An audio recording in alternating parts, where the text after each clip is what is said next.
hey, even dads need dad advice.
Yes, indeed. Yes, it fucking did.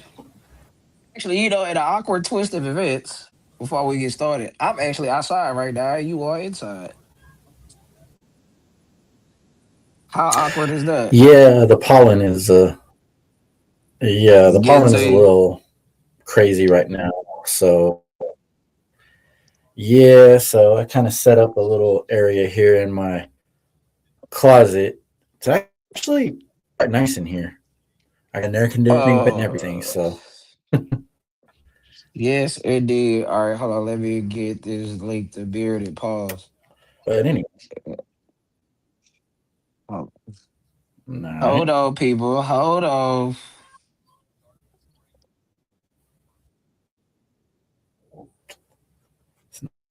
Now something.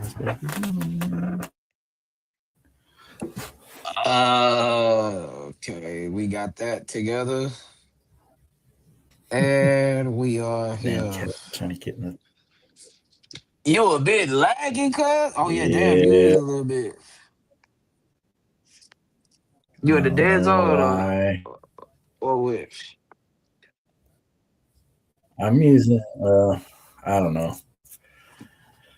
Let me try switching to the other one. Hang on. Fuck.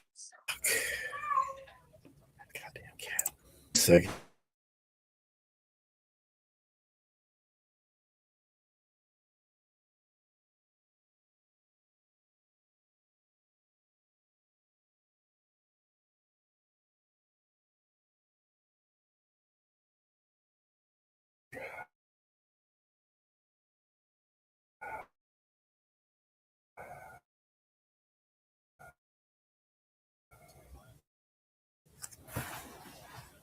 All right, is that a little bit better? About the same, cuz a little grainy. A little grainy. Not on my end, but I have no fucking clue. All right, well, if you say it looks good, then hey, it looks good. It I looks can good hear on you. my That's end. the I just that's the don't damn know. I show. mean, Hold on, okay, well, if you hold can hear on, me, that's quick. good. I mean, otherwise, Yeah, oh no, yeah. that's better. That's better. That's better. That's better. That's better. All right, man. We just on to a little technical difficulties with the start, but welcome to your two favorite heels shooting the shit.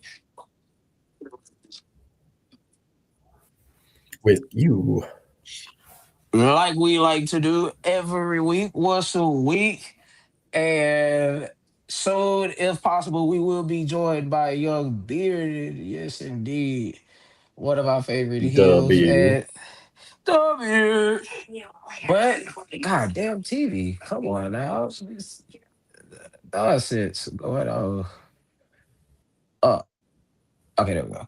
So, how was your week, brother? What you got going on?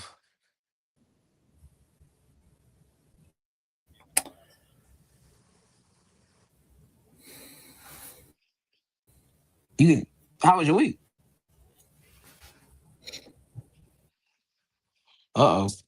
Oh, this damn thing is gonna keep fucking doing that. I say, yeah, I can hear you just fine. You can hear me?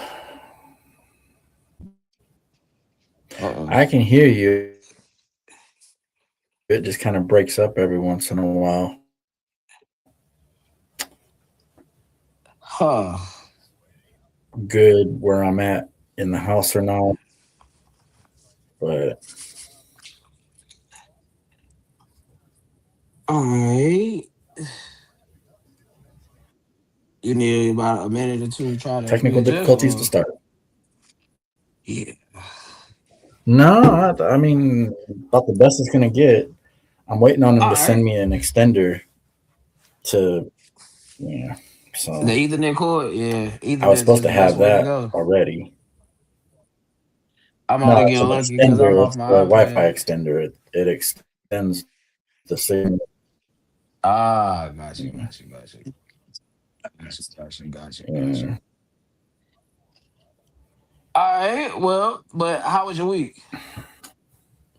I mean, hell, even when I was doing it outside, it was not very far away from the modem itself, and that was still kicking out every once in a while. So I don't know if I have that good of a signal here right now. All right, well, we'll try to Everything else in proceed. this fucking house is amazing.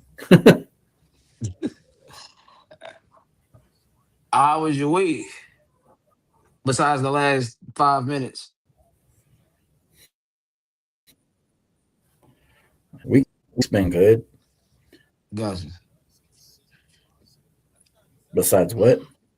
Besides the last 5 minutes. I mean, is what it is, man. It is what it is. All right. Well, it's been a pretty eventful week in the world of professional wrestling. You know, some sad news, some some disappointing news, some sad news, good news. So, where you want to start?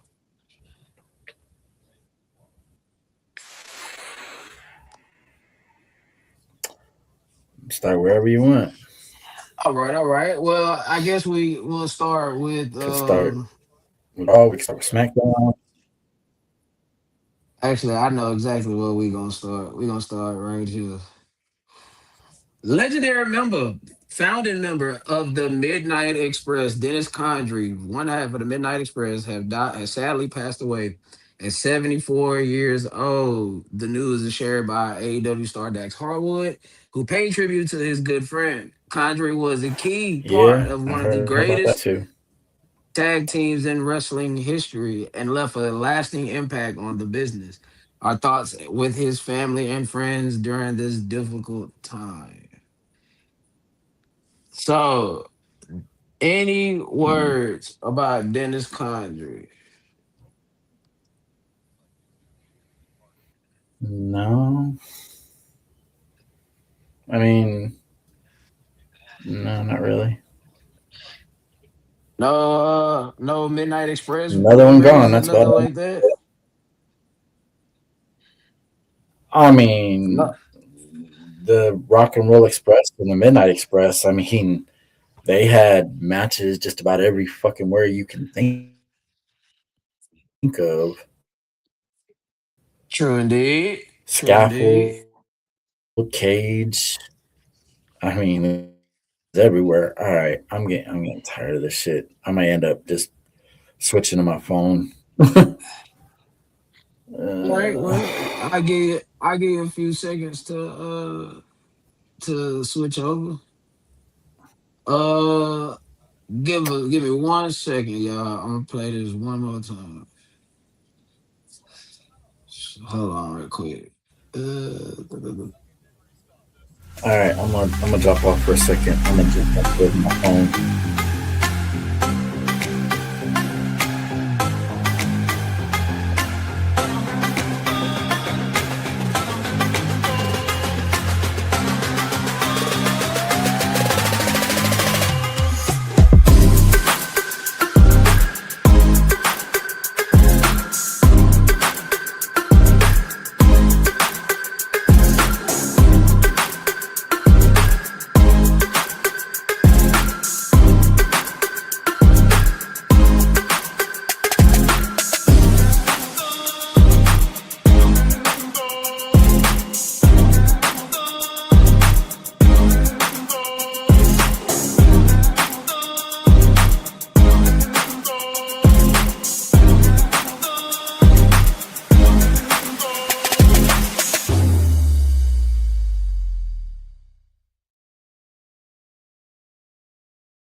All right, back in action. Back in action. Back in action. Hello. Oh, Yeah, I'm now here. there we go. Now that's a lot better. Fuck you saying? But yeah, any any words for the Midnight Express? Any Uh, I mean, their matches with the Rock and Roll Express were definitely classic. I mean, they yeah. No, I mean, really, that's about the only thing I've ever really known the Midnight Express for is the um their matches with the Rock and Roll Express. I right, mean, right, they right, right, they right. were they were a many time tag champion. I know that much, but um, they just yeah. I mean, it's just another one gone, man. I mean, it's sad. I can't speak to the Midnight Express because they're clearly before my time. Way And before by you. the time I was born, yeah, about '93, Cornette was already in the WWF with the Yokozuna. So, but what I know about them, some have it regarded as the greatest tag rivalry in history. Them and the The Rock and Rock Roll and Roll Express. Express. Oh yeah. Um, Dennis Condrey started the Midnight Express in 1980. He was there obviously before Stan Lane and Bobby Eaton. But yeah, Dennis Condrey was the first member of the Midnight Express. Um Was by the time Stan Lane and beautiful Bobby Eaton came around, Dennis was already retired. And just the details behind his passing is sad. I mean, I know what the stigma is on wrestling and wrestlers when they pass. It had to be heart attacks, drug overdoses, et cetera, et cetera. But nah, I mean, he was at home, uh, just doing his normal everyday routine. His wife was in the process of transitioning to being retired from work. She actually had 9 days left to work, and he normally picks her up from work. She calls him, he doesn't answer. She texts him, he doesn't text back. She calls, he didn't answer. Look outside, he's not there. So the neighbors does a welfare check and found him on the floor. So he fell down, broke his neck, and damn. severely damaged the spinal cord. Now the fall, unfortunate. Unfortunately, these things happen. As you get older. But damn, it sucks. But Yeah. he ended up getting paralyzed for the waist down, and he made it to the hospital and was pronounced dead a couple of minutes later. And yeah, it's just wicked, bro. Wicked, wicked. Rest in peace, Dennis Condrey. There we go. I ain't gonna lie, like Jim Cornette is a shit talker, right? Like everything we know about him is just him and his personality. It's just so in your face. I love it. I find him very much entertaining. I am a huge fan of his podcast. But what sucks for Jim is I try to listen as much as I can, but what sucks for Jim is he was in the middle of recording when he found out. Oh damn. He was he was halfway in, like he ended up doing a 4 hour show. Now that's not out of the he's done those before, but it's very rare he does a 4 hour set. And about an hour and a half to 2 hours in is when he finds out, and just his immediate reaction afterwards is it's not as sad as when Bobby died, but it's still sad to hear someone like Jim Cornette breaking down. But this hit him especially. Well, I mean, So those were his boys. right, Like, right, right. you can't think about the Midnight Express and not think about Jim Cornette. And So crazy, through all three of these people are not in the WWE Hall of Fame. give it time. Well, we missed an opportunity there, but crazy enough, Cornette inducts the Rock and Roll Hall of Fame. But nevertheless, oh, my boy over there slipping sliding. All right, there we go. It's just Oh, trying to find. Hold on, I'm trying to find some way to. There we go. That'll work. There go Wesley. Okay, there go young Casper. We here. We were just talking about the Midnight Express. Just having some words for them. You know, they passed throughout the week. I mean, Dennis Condrey passed throughout the Mm. week. So we were just shooting the shit on that tear. But you, I just got a couple comments about SmackDown. Um, who you think it is? Who you think is on the phone with Randy Orton? They want you to think it's Ted Jr. But if you had to take a swing at it, what you got? Um, I think it's Kevin Owens. I like it to be Kevin Owens for sure. I think I alluded to such last week. But uh let's let's say hypothetically, okay, Kevin Owens will be our number one, right? Let's say we Right. don't get Kevin Owens. Who would be your number two? His dad. Wait, who's that? Who's that? Oh, Randy Orton. Randy Orton's dad. I'm having so many difficulties right now. I swear. Shit, I can It's see you. I can hear you. yeah. I'm sorry. And you coming Like I through in can't even. HD 4K for you. I know I can't.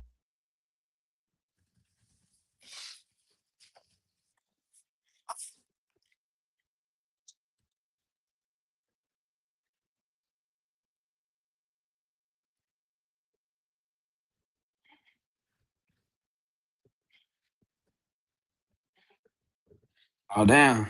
My boy didn't drop that.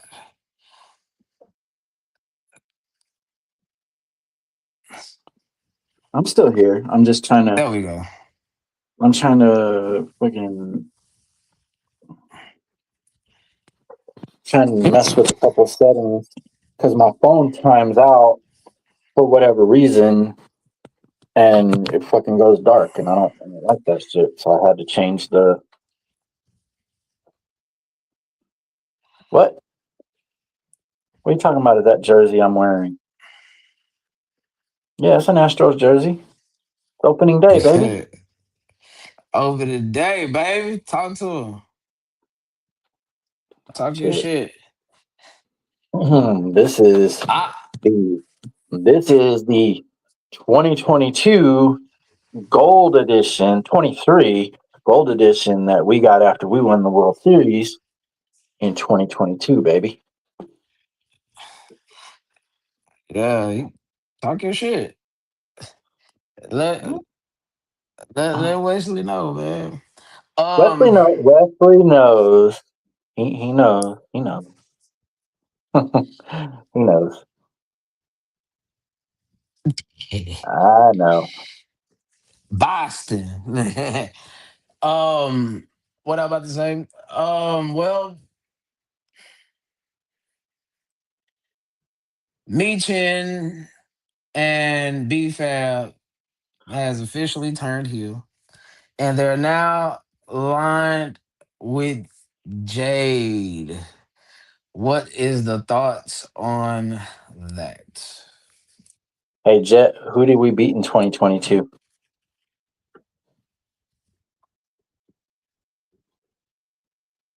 Anyway, unnecessary heel turn. Like, completely out of left field. What was, like, what was the reason? Like, you can't beat them, join them? Like, what the fuck? They Absolutely, absolutely unnecessary heel turn. well, I mean, at this, what is it unnecessary? Because I mean, it's at the end of the day, you have to do something for Jade. Like this is all a vehicle to get Jade over. Bro, we are Now, setting. It looks to me like we're setting up a faction versus a faction. Well, that might happen after WrestleMania, but we know what the match is to going into WrestleMania. I've actually heard um, earlier this week. I don't remember what source I heard it from that Io and Bianca are gonna possibly get in with Rhea, and but I mean, take it for what So, take it for, yeah, take it for whatever the fuck it is because it's nothing. I mean, sounds like a match for Backlash. That's what it sounds like to If it me. actually happens, I mean, actually it makes sense. In a roundabout way, it makes sense. For one, you need a hook for Backlash. Two, if Io Sky's not on WrestleMania, which is a fucking crime, but if Io Sky's not on WrestleMania, she has to be on Backlash. Joey Io Styles, Sky where is are gonna be you? Io Sky is gonna be at WrestleMania. She's probably gonna have a match with either Oscar. No, it's gonna be Oscar. It can't be Kyrie Sane because who the fuck wants to see Io versus Kyrie Sane at WrestleMania? We're going for the Virgil DiBiase moment at WrestleMania between Kyrie and what's the face? I'm kind of Oscar. seeing that too. I'm But kind of seeing that too.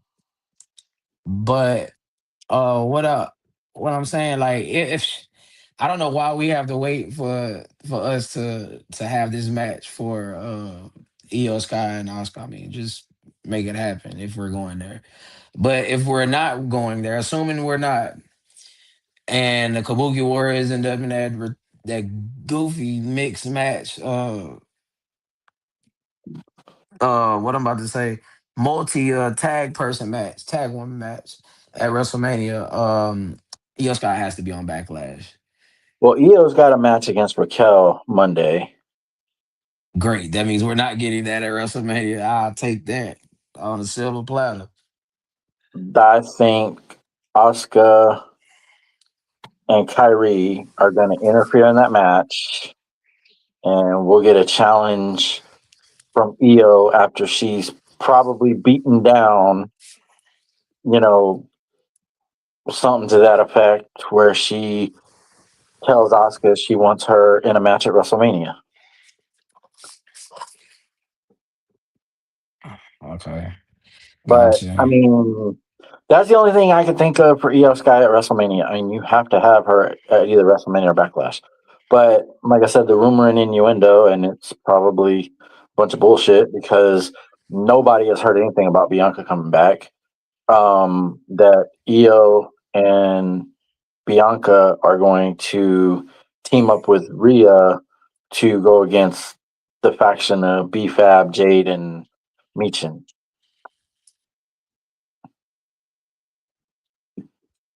Hey They're Wes, running. we make it a ladder match with the custody papers up there. That's exactly what West is there. Yeah, that's what I'm playing off of. That comment right there. That's funny. Um other than Now, that, now, go, all right. go You didn't comment when I said anything in the group chat, so I'll say it here. Jay Cargill's outfit Friday, and Wes, and when I told Wes he hadn't watched it yet, but when he did, he texted me. He goes, "Oh my God, you're right." You hold on before you say it. Hold on before you say it. Hold on right quick. you gonna go Cause back if to the I group chat? yeah. I can actually just show the picture. So it'll make it that much better. Hold on real quick. It was my wife that actually pointed it out, and after she said it, I couldn't fucking unsee it. Oh man. Hold on. Man, I love doing this so much better. It's so much easier, so much more fluid. I'm thinking about maybe getting a tablet myself Yeah, man. for this I, purpose. I'm For this not gonna purpose. lie to you. It's so much better. There you All go. right. So my wife said And I apologize if there's any youngsters on here right now, but Jay Cargill looked like a set of pussy lips, and her head was the clit.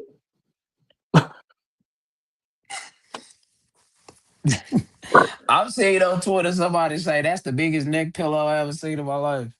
Uh, y- y- yeah, but Yo, nah, if you it look ain't at better it, than that one. if you look at it, you really can't unsee it.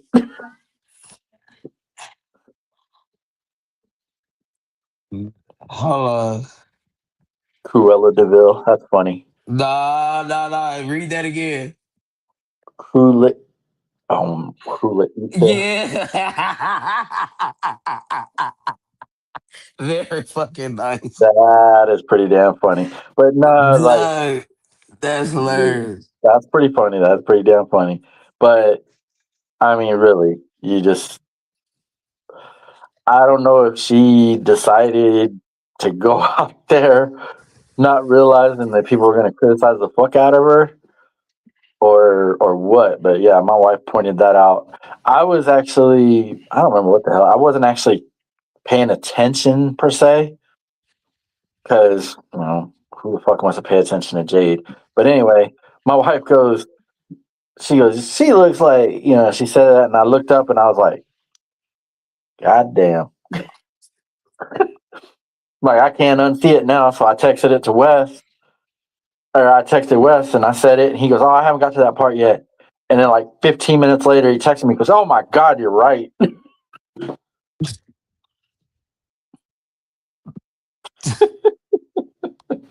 Either way, neck pillow, lips, clit, whatever. She probably should have Man. second guessed her choice. Yeah, whoever styled this, they out of pocket. Uh really that's I don't really have too much for SmackDown. Nothing of absolute noteworthy. They're doing the thing with Randy Orton where he's faking like he's feeling remorse for whatever he's doing, and then just flipping the fuck out on whoever. Um, his latest victim on that was Matt Cardona.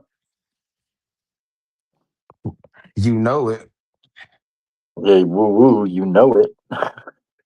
Like as soon as he hugged him, I was like, he's about to fucking kick him in the balls. And you would think someone of Matt Cardona's. I mean, I get it. I mean, it's all storyline, but that dumb babyface syndrome is real. Like that's one of the worst wrestling tropes ever. It's the dumb babyface. Like how you don't know that's gonna happen. Did you But happen to I see get it. Did you happen to see the story that came out this week about Matt Cardona? No, what happened? According to Hornswoggle and Heath Slater, they were in a tanning bed. They were in a tanning, a tanning salon, Hmm. and then Hornswoggle went to go do something. He went to go tell Matt something, and Matt's in the tanning bed having some alone time. Can I draw my own inference on a long time?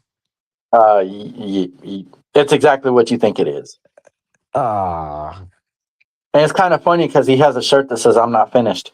Anyway,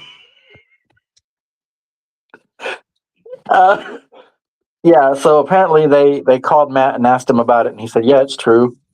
And they asked him, said, "Did you finish?" He goes, "Hell no, I didn't finish. They came in and interrupted me." man. Now I want to know. Nah, for real. Nah, dead ass, Tony, dead ass. Hey, man. Now, now my question on this was: this pre Chelsea, or was he with Chelsea when this happened? Because I mean, They you don't haven't been really dating for that long, though. they're married. Well, I know they're married, but I'm saying like just their entire relationship is it haven't been, if I'm not mistaken, it's only been like 5 or 6 years. For Well, my sure, it's thing not is, 10. I guess my thing is like, if you have someone like Chelsea, you don't really need to do something like that. Or do you? Or do you? I don't know. But either way, I mean, you know, it was an interesting fucking story that came out. It was pretty fucking interesting. Wes actually told me about it and then it popped up on my feed, so I was like, pause.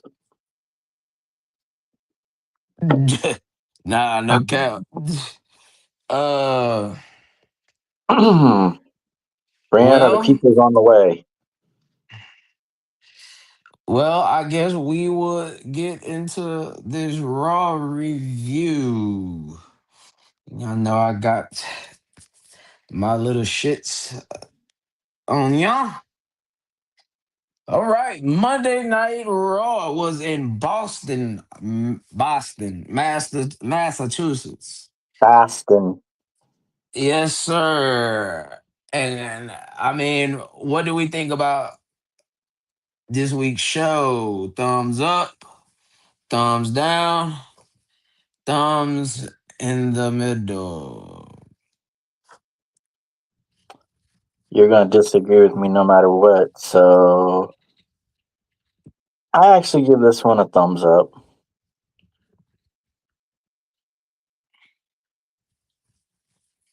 It's a good start with Oba and Brock,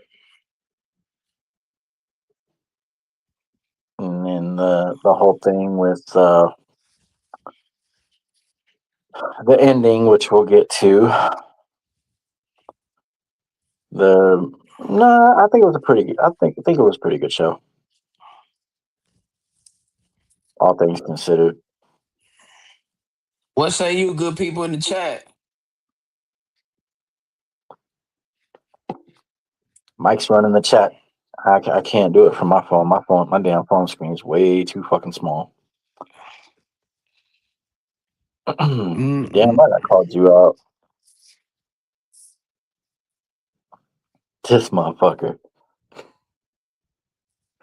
He said just because you look good don't mean you can't do what Pamela does. Damn. Hey, when you ain't got to tell Pamela twice to stop. All right. Uh, but Monday Night Raw, thumbs up, thumbs down, thumbs in the middle. Good people in the chat. What do you got? And then I'll put my thoughts on it. I probably should start doing that at the end of the review. I kind of feel like they're definitely building Brock and Oba perfectly, but like I said last week, the only way I'll be okay with Oba losing that match at WrestleMania is if he's going to be the one that beats Brock at SummerSlam and retires him.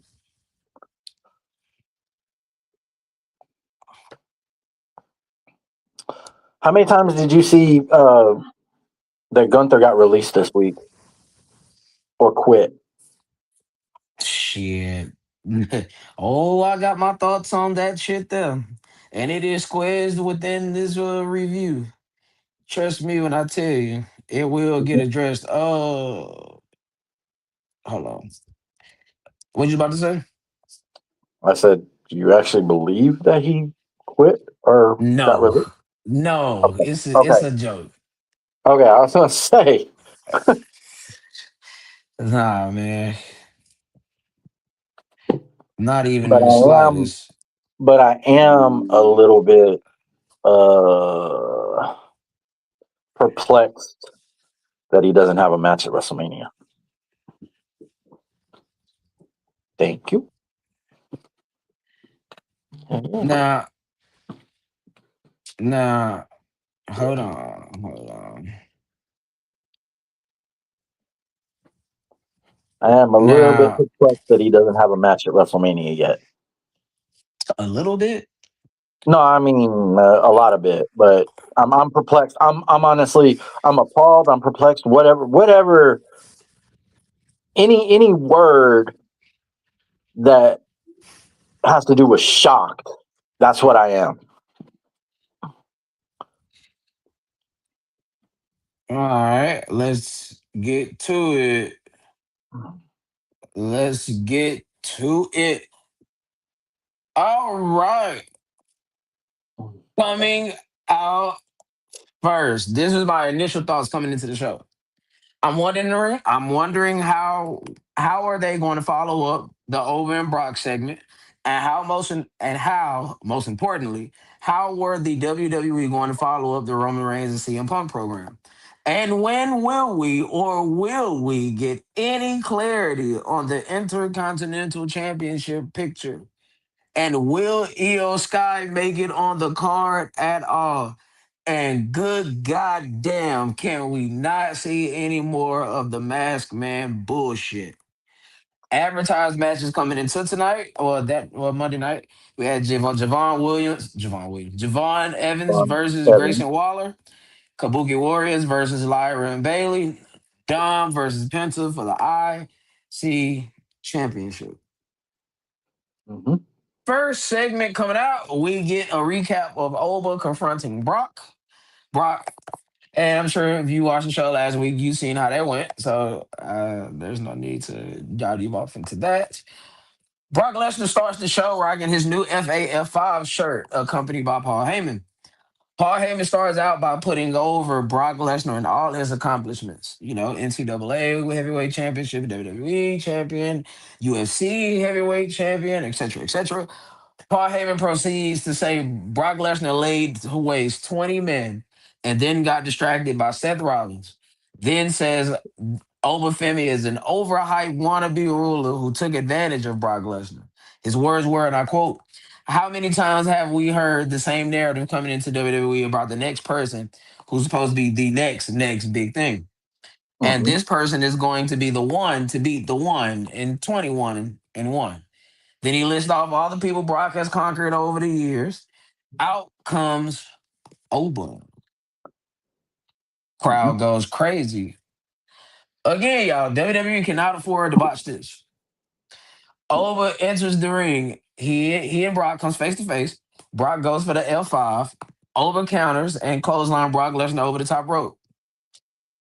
Now, one thing of interesting note: when Brock Lesnar really want to work and put you over and make you look good, man, he can make you look like $1 million. He that clothesline or that damn landing from that clothesline looked pretty rough. Yeah, I mean, luckily, Probably by design. luckily, Probably by well, design. sometimes it's not by design. Luckily, Brock is such a massive human being to where these type of things. Now, if that's me out there, I'll probably still be laying out there. No bullshit. Mm. I'll probably still be on the floor. But what do y'all think about the first segment? Fucking great way to start the show. Just like last week. Great fucking way to start the show. So, what are your thoughts on Oba and Brock? At least the booking of it so far. Masterful. Absolutely perfect right now. Don't fuck it up. That's about all I can say. Nah, no bullshit. To Don't fuck it up. me, Don't fuck it up. to to me, man, this is Triple H's make right. Like, I'm not saying you could overcome some of the other disasters or lack of bookings that's under your management leadership. But this is, you can start turning that narrative of not being able to book no stars or not being able to create no stars. And you get all this is your point. This is also your time to dispute MVP's claims about you because mm, Mm. yeah. Yeah, But okay. I will say this. Now I'm interested to see how does Brock get his heat back on Over. Because we can't if for 4 weeks, we can't have for the next 4 weeks, we can't have Over just dominating Brock. Because if we get that, I ain't no fucking way Brock Lesnar is losing at WrestleMania. Brock will get his this Monday in Madison Square Garden. But how? He'll get the F5. But how? Mm, I'm not asking you how, like literally, like to answer that how, but that is gonna be the question. And if you I'm want to answer, feel free. But gonna say how he's gonna put him on his shoulders. He's gonna turn him. well, I know how the movie is executed. I'm I saying know. Dude. oh, I'm in a sarcastic mood tonight, so just forgive me. Anyway, got you. okay. Not I'm thinking maybe Paul Heyman distracts Oba somehow. I don't know. Something distracts Oba and Brock gets him. I don't know. I'm gonna tell you what I don't want it to be. No dick kicks, no eye pokes, no nothing that makes Brock look like a chicken shit. Just Oba got the best of Brock twice. Just Hmm. let Brock get the best of Oba this one, not, the next 2 weeks, the next two confrontations. Well, matter of fact, yeah, the next two Mm, weeks because Brock is on every show until WrestleMania. no, he's not. He's off. I'm pretty sure he's off.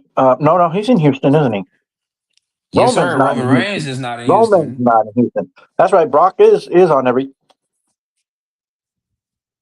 That pisses me the fuck off, honestly.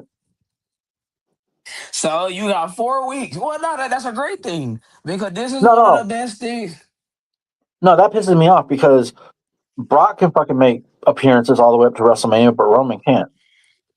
Shit, Brock.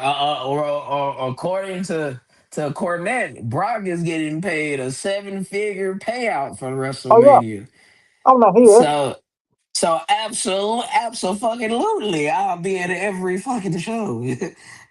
He is. I mean, he is. But I mean, either way, you know. If I understand correctly, this will be for an active WWE star, not a celebrity or anything like that. Hmm. But this will be the biggest WrestleMania payout in history. That means Hulk Hogan at his absolute peak wasn't getting $1 million for one single appearance at WrestleMania. Now, I'm sure if Well, you were to total up his appearances from one pay per view to the next, it would have came out to 1 million. Hell, one Raw to the WrestleMania, one Raw, one episode of Superstars or whatever to to WrestleMania. I can see that being 1 million, but WrestleMania itself, $1 million. Well, at the minimum, they didn't give an exact number, just said seven figures. Are very nice. Shit, I'll get out there selling my ass off. I ain't bullshitting. yeah. I I mean, look like hey, Shawn Michaels circle 2005 SummerSlam. I'll be out there flipping her before that million. I ain't bullshit. I ain't bullshit at all. But yeah, okay. Jet says he's 2 for 2. They're 2 for 2 with it so far. So let me ask mhm. y'all the same question I asked John. How does Brock? I probably should have typed it out before I get his heat back. How does Brock finally get over or get one over on Oba? Yeah, Mm, yeah, yeah, yeah, yeah, yeah, yeah, yeah. How does Brock get his heat back? I give him a Could few have seconds to answer you that. could have Oba in a match, and then Brock interferes and hits him with an F5, and picks him up and hits him with another one, and then probably as Oba's getting up, Brock comes back in and hits him with another one. Because right now, anytime Oba's music hits, the fans go fucking crazy. Yeah, yeah. No, no. Over is fucking over. Like He is. I'm not gonna go as far as say Goldberg 1997, 1998 over, but we are in the ballpark for sure. Hmm. For sure, we are in the ballpark. So, man, again, for a guy that's only been doing this for 3 years, like straight out of college, straight into the WWE system, and 3 years later, here he is. Like this is by far the most important and the biggest program of his life. How about a backstage attack? Obo's on his way into the arena, and Brock just lays him out, throws him into just about everything he can backstage.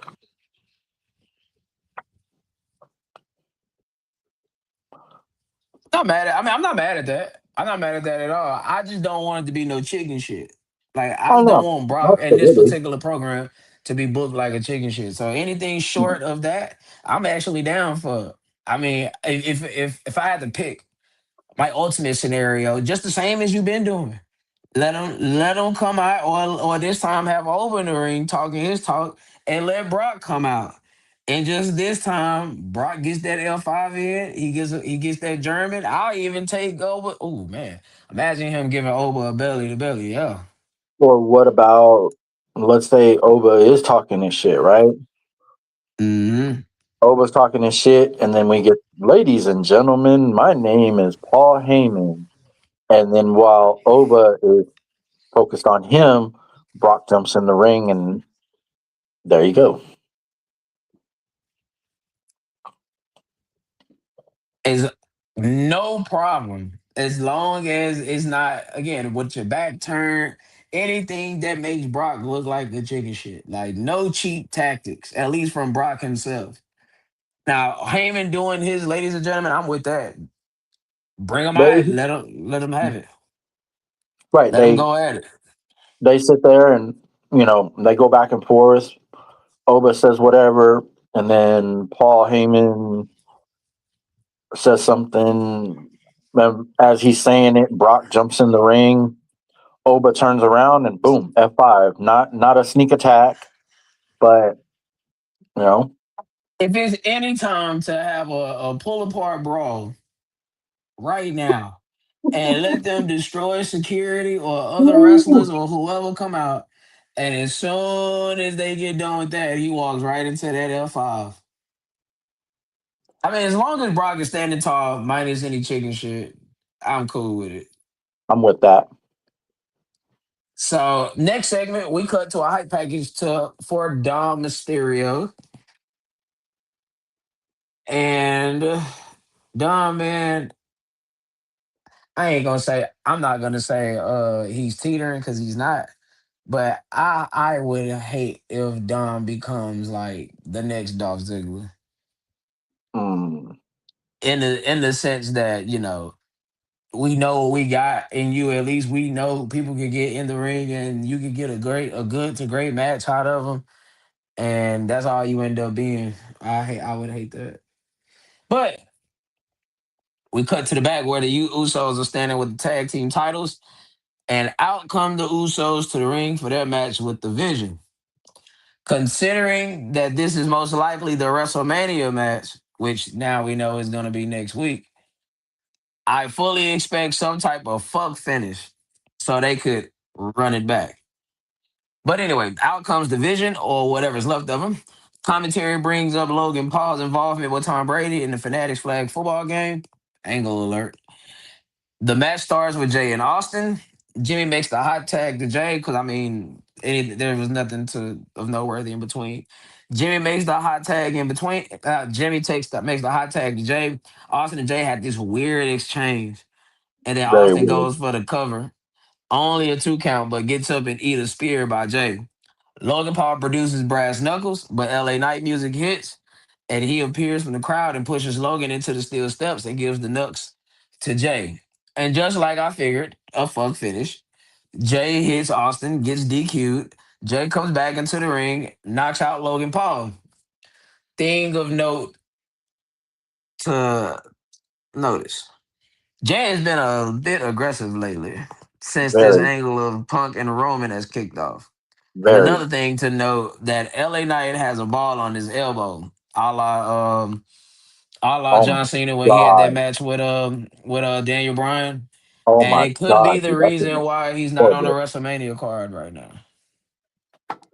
That thing looked bad. Yep. What are Jay, we to Jay make? is definitely aggressive, more aggressive. Hold on. The only problem, with what we're doing right now is we can't really comment on that at the moment because there's something that happened at the end of the show that ties into all of this. So we'll have to come back to that I mean, just after. in general, like up I until mean, up until last night, like he's what do you definitely make he's about it? he's definitely more aggressive. He's definitely more aggressive. Um, like I almost I almost like what I'm seeing. The only problem Okay, is the only problem is I think I see where it might be going, and I don't like that. But we'll get into that when we get to the end of the show. But I definitely like a more aggressive Jey Uso. But I will say this: if Jey Uso does turn full blown heel, he's got to get rid of that music. He's got to get rid of it. Like there's no fucking way he can be a heel and come out eating with the crowd.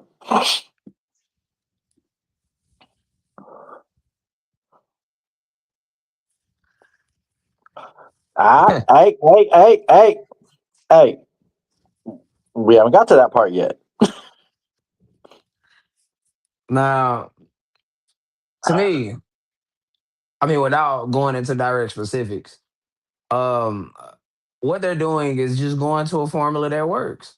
Like this version of Jey Uso is truly what got him over, honestly. Because the other shit didn't work. Everything from the moment he won the Royal Rumble up until the night after Wrestle, or really when he lost the world title. I mean, everything has just been a miss with Jay. So you go back to what works. You go back to a tried and true formula, and this is it. Now, I don't think it's gonna necessarily turn him heel because, again, like even if they turned him heel, I mean, can you honestly take Jay? I mean, he would have to be a vicious heel, and can you honestly take Jay Uso as a vicious heel? If they book it And right, they I make could. but they make so much money off of him eating and shit. So Mm-hmm.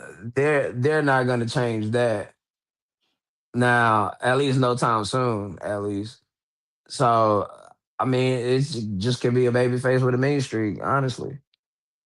Mm, But and plus, we need to tap into this Jay anyway because Jimmy at any day now could be off of television for a couple months, that's true. and they're gonna have to shoot an angle that gets him off of television, which is gonna lead to this Jay crash out Jay anyway.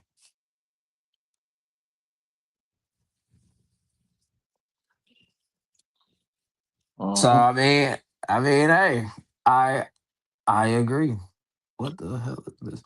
Okay, hold on. Let me see. Let me get back to it. All right. Next segment, we cut to a recap of Punk and Roman segment from last week, and I'm sure we all know what happened there. But after that, Becky Lynch comes out to the ring next. Becky grabs the mic and talk about how fans boo her and for taking off for 10 months to raise a family, to start a family, whatever, and cheer AJ when she took 10 years off. Talk about how the fans are gotten sick of her being successful. And she turned the women's intercontinental championship into the most must-see championship in all of wrestling. Her daughter at the house skips around, flipping her hair, singing the Light It Up AJ Lee theme song. And out comes AJ Lee. Mm-hmm. AJ runs to the ring. Becky retreats. AJ gets on top of the announce table. And the match for WrestleMania It's official. is Official. And honestly, I put this in parentheses because this is a huge point of emphasis for me. This line of dog walking people, man, that shit is so tired. Like I'm tired of hearing that. Like any version, any reference to it in any fashion. Rather walking you like a dog or dog walking you. Like I feel like they took Jacob Fatu's thing and really just ran it into the ground.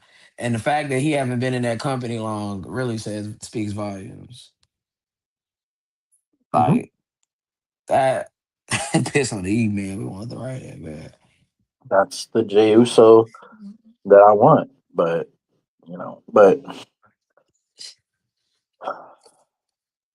Becky cuts her little promo, and then AJ tells her, "Okay, you win. You get your match."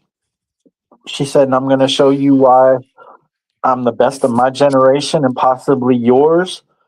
And the next one after that, and possibly yours. She goes, "And I'm going to show you why I'm your favorite wrestler's favorite wrestler." She goes, "And apparently I'm your daughter's favorite wrestler," which was pretty awesome because yeah, Becky sold that pretty well. I'm just so But ready for this program to be over. yeah, I think it kind of needs to end. But that's We've fine. been at this since November. It Oh, I is know. now No, March.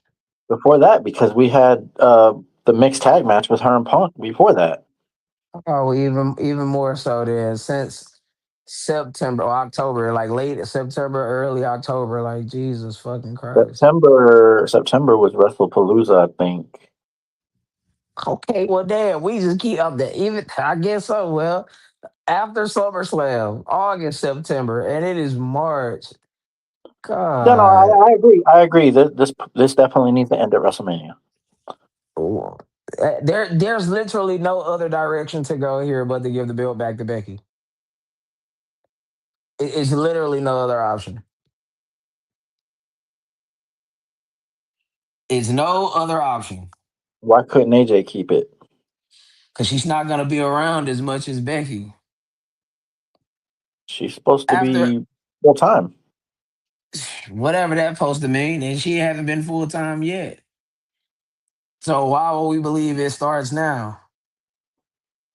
Becky, we know for sure is full time. Not me. Is it the sexiest direction? No, but it's the direction we. It's the only choices we got. I mean, Paul put us here. That's funny. Hey man, the Irish. Hey, Seth Rollins like that man. He be wearing that mask. He's a visionary. Maybe she's got some kind of a fucking mass man fantasy. Anyway, One of them does at least. we don't need to get on that train right now. All right, our But next segment. You got the. What you got? Anything you want to add to that? no, I was laughing. Go ahead. All right, the next segment we have the Usos and LA Knight walking in the back. Jay says, "If you talk about our family, you have to get got." And LA says, "I understands all of that, but you starting to sound like Roman Reigns." Foreshadow moment. Jay says he's tired of everyone saying he sounds like Roman. Jay walks off. Jimmy tells LA, just like Punk, you, LA, gotta watch your words when you talk about our family. Hold on. There was something during that segment that most people didn't exactly catch. But while they were sitting there talking, the camera zoomed in on the face that was on the truck, and that was The Rock. I don't know if that means anything, but while they were talking, the camera was kind of zooming in on it, and it was a big ass fucking face of Rocky doing the eyebrow on the truck. Because they said something about, but yeah, it was right about the point where Jay said, "Man, I'm tired of people saying that I'm starting to sound like Roman." You could see the camera kind of zoom in on what was in the background. Maybe it means something. Maybe it doesn't. I don't know. I don't But think it it was. means too much of anything. For the simple fact they did the exact same thing with Cody Rhodes and The Rock going into WrestleMania 41 or 40. With And we never Stone got no Cold. Austin. With Stone Cold, yeah, I do remember that. For whatever reason, we didn't get Austin. But either way, like I said, could be something, could be nothing, could just be the camera's trying to throw an Easter egg in there. But either way, that was kind of interesting. I thought.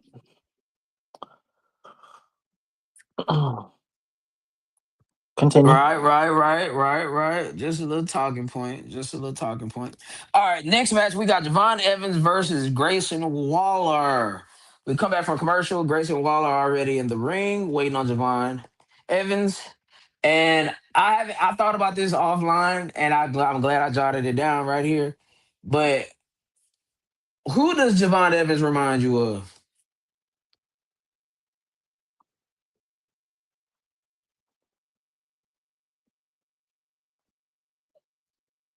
Mm, Kofi, a little bit, kind of the same way Kofi started out. The whole uh, boom, boom, boom shit that he used to do. Then he lost his Jamaican accent. Triple H called that out. Um, but yeah, Devon kind of reminds me a little bit of Kofi when he first started. Um, maybe, maybe a little bit of Xavier Woods, but I don't know. Yeah, I don't know. Go ahead. I, to me, he's Kofi Kingston with Shelton Benjamin's athleticism. I forgot about Shelton Benjamin. Damn. Yeah. Like, and that's actually pretty crazy. Hmm. That's like if you were to create a wrestler, that's probably how you would make them. But anyway, um, another side note, I could actually see Javon being a heel, but will WWE creative Triple H more specifically pull the trigger? That that would I mean, I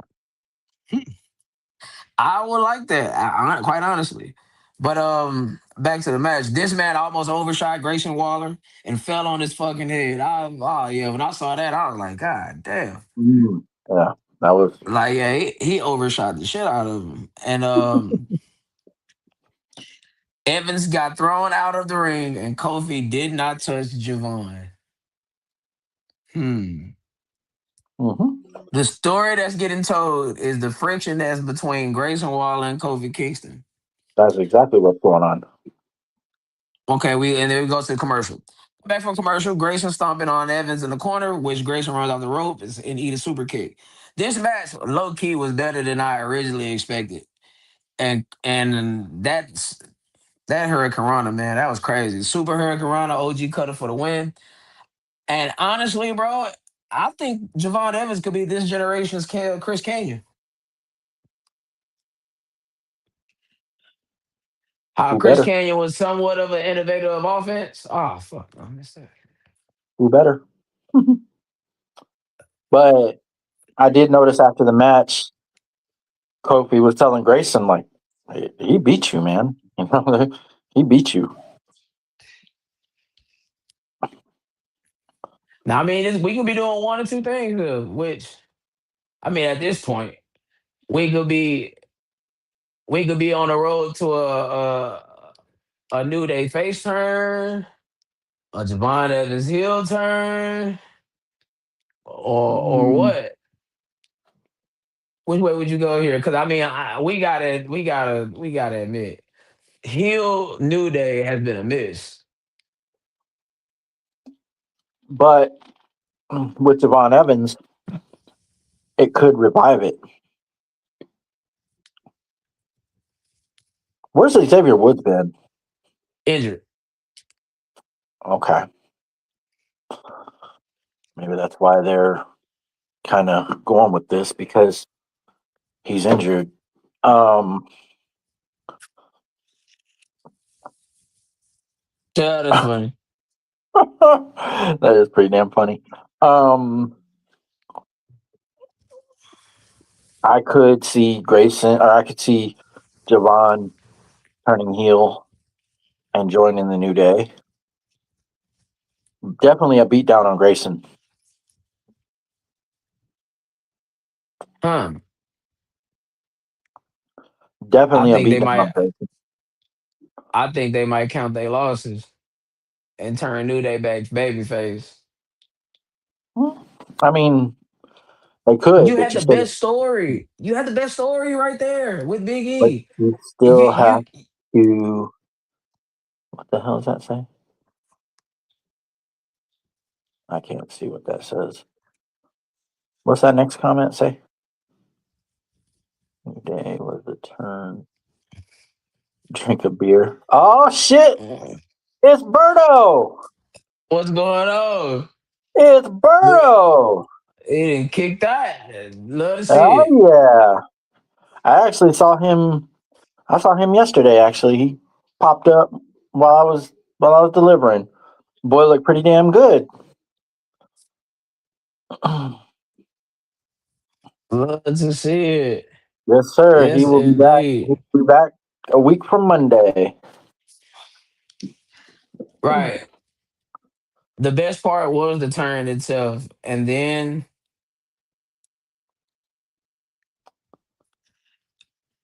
then boom, it's just It all could. downhill from there. It could happen. I guess. I mean, at this point, you might as well just count your losses. But backstage, we have Paul Heyman and Adam Pierce. I don't know why like I put Paul Pierce, but it definitely says Adam Pierce. But anyway, backstage we have Paul Pierce. Paul Heyman and Adam Pierce. Paul Paul Pierce. Paul tells Adam, I want you to schedule a match for Madison Square Garden between the Yep. Usos defending the tag titles against the Vision in a street fight. Adam says she gave me something to consider. Paul Heyman heads to the ring and address Seth Rollins. Mm-hmm. Now, in between Paul Heyman getting to the ring and the ending of that segment, Dennis Rodman is announced for the WWE Hall of Fame. What are your thoughts on that? Well, I mean, if if we can have Drew Carey in there for one one thing that happened where he got eliminated from the Royal Rumble, where he eliminated himself from the Royal Rumble, then yes, I think Dennis Rodman could very well get in there because he's actually had matches. He's actually had actual matches in wrestling. Um, as a celebrity, yeah, I guess we could go with that. But yeah, Um, I'm okay. I'm Dennis okay with Dennis going into the Celebrity Wing of the Hall of Fame. I am. Dennis Dennis is actually one of the most important celebrities in wrestling history.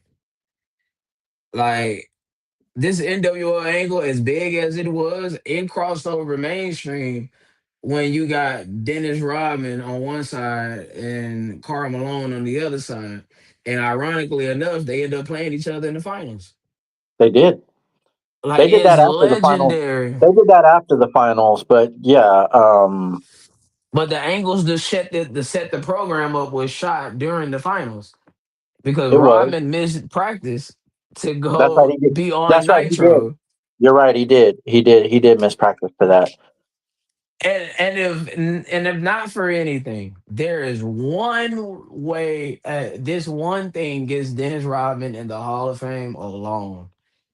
I did not know until 2 days ago that Hulk Hogan's original debut of Voodoo Child was when him and Rodman came to the ring. So Dennis Rodman is a part of one of the most iconic entrances in wrestling history. That alone gets him into the Hall of Fame. Wait, what? When Hulk Hogan first ever walked out the Voodoo Child on Nitro, that's when him, Rodman, Savage, X Pac, all of them got out of that limo and walked out. When Rodman and Hogan walked into the ring together, that when he got on that NWO Bite Me shirt, that was the first time Hogan's ever used Voodoo Child. It was? I was like, wow, that's crazy. I thought Hogan. After Hogan uh beat the Giant at Road Wild and took the title and spray painted the NWO, that the Nitro after that was when he used. Which I could be wrong. Either way, that music is iconic, It is and iconic. I'm absolutely upset that it's not in 2K26. Nah, see, now that is one thing I gotta give Tony Khan. As much as Tony Khan gets shit, I do gotta give him this. He will pay that licensing fee. Oh yeah, If Tony Khan owned the WWE, oh yes, Voodoo Child would be a thing. Like it would happen. like you sent I that gotta you give sent him that that. video. You sent that video the other day of Triple H when Hogan came out to it, and it's like even Triple H had to stop and be like, "Man, this is amazing." But First ever introduction to Hogan, right there. yeah, but yeah, no, Voodoo Child as yeah, Voodoo Child, man, Hogan made that shit work. Now, facts. It wouldn't have worked for anybody else. It wouldn't have worked for anybody else. Nope, Nah, nope. nah, I It would can't see not have it. worked for anybody else. Nope, nope, no sir. So much for Hogan's races. Exactly, exactly. No, Next. yeah, you're right. You're right. I've said it on several occasions. I'm like, Hogan's so racist that he used the theme song from a black man. You know, Next segment, Paul Heyman heads to the ring, grabs the microphone, and explains he's having a bad night because there's no one left for him to hide behind. And now he that has a was stalker that fancies himself as a revolutionary and a visionary. He is a man that's been pushed too far, and he knows that Seth feels the same way. But maybe it's time for Seth Rollins to put me out of my misery. Paul says, and here comes the masked man again. Fuck. That's literally what I got. That's literally how I got it written down. Like seriously. first So on off, the top of the announce table, you say what? first off, like if he comes out by himself, then we know who the fuck it is. But if it was like all of them, then he said, "Oh no, he's still racist." Well, anyway, um, so Mass Man has definitely got to die, but I think it's going to be used one more time, and I'll get to that after this segment. Um, but if Rollins is coming out by himself, why the fuck wear the mask? It just doesn't make sense. But either way, go ahead. So so on top of the announce table stands Seth Rollins, and in front of the table comes the Boston Police Department in air quotations. The cops walk Seth out. While Seth walks out, Paul makes a remark about Seth's daughter. This enrages Seth Rollins, and he rushes to the ring and punches Paul Heyman, which the cops put Seth in handcuffs. End of segment. Shoulder These looked pretty good on that punch. these people seriously like any real creative plans. No, I agree with that. But I, that I'll just say Seth's shoulder looked pretty good on that punch. I'm sure it did. I Hmm. can't believe I'm saying this, but Vince was way better at this. Like Jesus He Christ. was, but I mean, The expression goes, you never know what you got until you can't have it no more. It's well, just damn. Like, see, and this is the part. This is the part where I be calling bullshit on some of these claims. Like these supposed to be some of the greatest writers, the best people at all of sports entertainment, and this is what you give me. Come on, dog. yep. Like, I, to quote the great Bernie Mac, let's move on. Let's move on. Man, I'm only halfway through this show. That's when I was right, y'all saying, man, I'm only such and such. But at this point, to me, it felt like the show started dragging. Like it's a huge come down from the Oba and Brock segment. I'll even say the Usos tag or the Grayson Waller and Javon Evans match was actually pretty good. Yeah, well, So up until this point, this is when the show started going off a cliff. And speaking off a cliff, out comes the Kabuki Warriors. hmm Match starts off with Oscar and Bailey.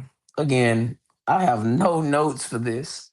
I am genuinely not interested, which is my real thoughts. Like, I am genuinely not interested. Like, let's move this shit along. So, this is what I got written, y'all. Like, no bullshit. Match starts off with Oscar and Bailey. Again, I have no notes for this. Genuinely not interested. How the fuck does this get airtime? But we can find nothing for the man that retired AJ Styles, John Cena. I know Rey Mysterio got injured, but still, nothing. We don't have nothing, but this gets airtime. yeah. Like I said, every single word that has to do with shocked is what I am that Gunther does not have a match for WrestleMania. I know it was supposed to be Rey Mysterio. I know it was supposed to be Rey Mysterio, but he got injured, so you need to pivot to something else for him. Yes. I Yes, would bro. Like, I would say maybe it should have been LA Knight, but then LA Knight's got a damn uh, golf ball on his elbow right now. golly, man. We can show this, like, honestly, like, look, the Kyrie saying, like we both acknowledged, they're going for the Virgil DiBiase spot. Okay, cool, whatever, right? But look, at this point, Lyra and Bailey is dead in the water. So Well, collectively, this entire angle is dead in the water.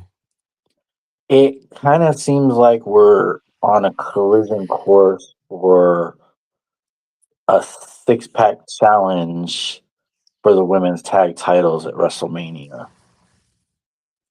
Maybe. Which the I'm trying. Bellas is gonna walk out with. But y'all didn't hear that from me. Nah, come on. Y'all didn't hear that from me. Y'all didn't hear that from me. No, no, no, no, not the Bellas. Come on, not the fucking Bellas. Y'all didn't hear that from me. They are You in that know, match for. They're gonna be in that match for one specific reason. Now, Lyra and Bailey gets the win after Nightwing and Kyrie saying, "Next match, please." But Jackie Redmond interviews Bailey and Lyra, and you know what? Fuck notes, man. Fuck the notes, man. It's to shake my head. We run the tag division. The fuck?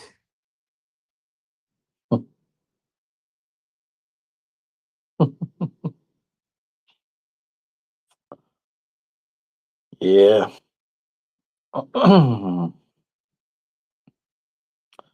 Okay, well. I guess it's just me now. So after that match, they're backstage, and Io comes up. Io comes up to Kyrie and tells her that it doesn't have to be like this, that she doesn't need to let Asuka push her around. And right as Kyrie's about to say something, you hear Asuka yell for Kyrie like only she can. I'm not going to do it, but anyway. So you hear that, and every time Asuka does it, Kyrie kind of jumps a little bit. So yeah, but no, Shit got old. I think you're right. I think they're definitely going to. I think they're definitely going with the $1 Million Man and Virgil gimmick with Asuka and Kyrie. The fact that these folks went out here and said we run the tag division, I just had to stop taking notes right there. All right, on to the next segment. Okay, Got us a video package of Tiffany fucking Stratton. Come on now, this is beyond ridiculous. Like you gotta be trolling me for us. You gotta be trolling me now. Like this woman is not even a part of this show. And she got airtime. She got a video package. but And Gunther has we cannot see the man that retired. John Cena. AJ Styles. John Cena. John Cena. Does that not mean anything? This okay. See, look. Remember when I told you I got second thoughts of doing Brock and Gunther at SummerSlam? This is the reason why. This is one of the reasons why. Because he's gonna be so cold. I mean, he can't go around just doing a career killer. I mean, obviously that's something he does stuff within context, the circumstantially. Now, but he's still one of the best male, if not the best pure male wrestler on the roster. Yeah, And you don't have nothing for him. Nothing. it doesn't sound. Yeah, that's crazy. This is That's beyond crazy. like so far. If we keeping it a stack, so far, the biggest fumble of 2026 is fucking Gunther. It is. A year ago, you couldn't pay me to say that. Well, just remember that he was supposed to have a match with Rey Mysterio at WrestleMania, but Rey got hurt. You could pivot to Gunther and Dragon Lee, but who the fuck wants to see that at WrestleMania?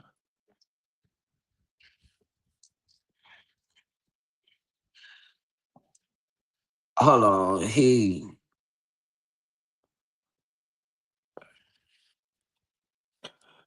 No, no, no. Jet Oba should be the one to put Brock down.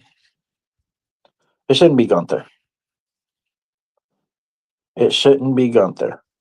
Now this is my response to that. But he, being Gunther, can't be ice cold. That could work if you build Gunther up as one of the biggest, baddest people you got on. He got to be your. He damn near got to be your top heel, and he should have the world heavyweight championship when this happens. Brock last match should be for a world title, which he should lose, obviously, but he But should go out in a title match. but he doesn't want to lose. Yeah, he said he don't want to lose. Allegedly, I have to say that because that has not been substantiated. Allegedly, he doesn't want to lose.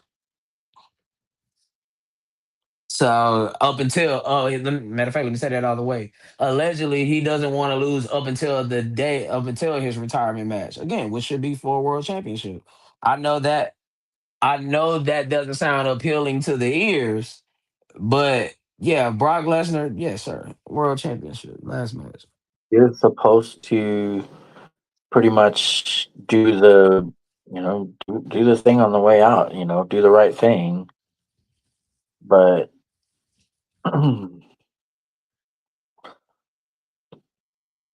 I think honestly, Brock should go over Oba at WrestleMania, and then Oba should be the one that puts Brock down at SummerSlam. Oh, you got some balls on you. I mean, think of what that could do for Oba. I mean, Hmm. you're trying to get Oba over, and I kind of had the thought, and I pitched this idea to Wes the other day. What if Oba leaves with Paul Heyman at WrestleMania? Well, you are Vince Russo's with the swerves, bro. But I'm saying, what if?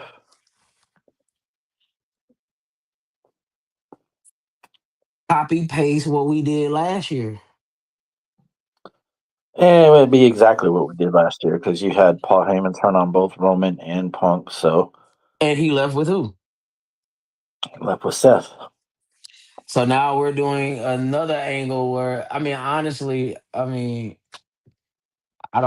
don't think Heyman over needs Heyman. I know it's a what if scenario, I said, but what if? I just said, what if?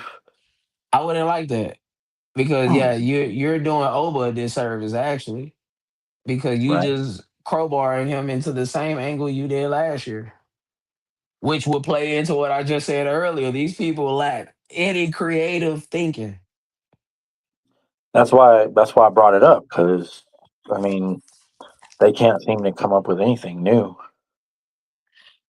And I So wouldn't call this new, but you're doing something good right now. Like, honestly, the best thing you're doing right now, if I had to just point my finger to it, and I had to pick one program that you are booking head to top to bottom perfectly, it is rocking this. over, rocking Please over. don't fuck with this. Yeah, don't fuck Just, it up. just go with it, man. Just go with it. Like, cause so we're saying, Jesus. whoever wins goes over clean at WrestleMania. Yes, yes, and honestly, it should be over. It should be. It It should. should be I over. I It told should be you over. I only agree with Oba losing at WrestleMania for one reason and one reason only, and that is if Oba is the one that puts Brock down at SummerSlam. That's the only way I will, as a wrestling fan, be okay with Oba Femi losing to Brock Lesnar at WrestleMania. That's it.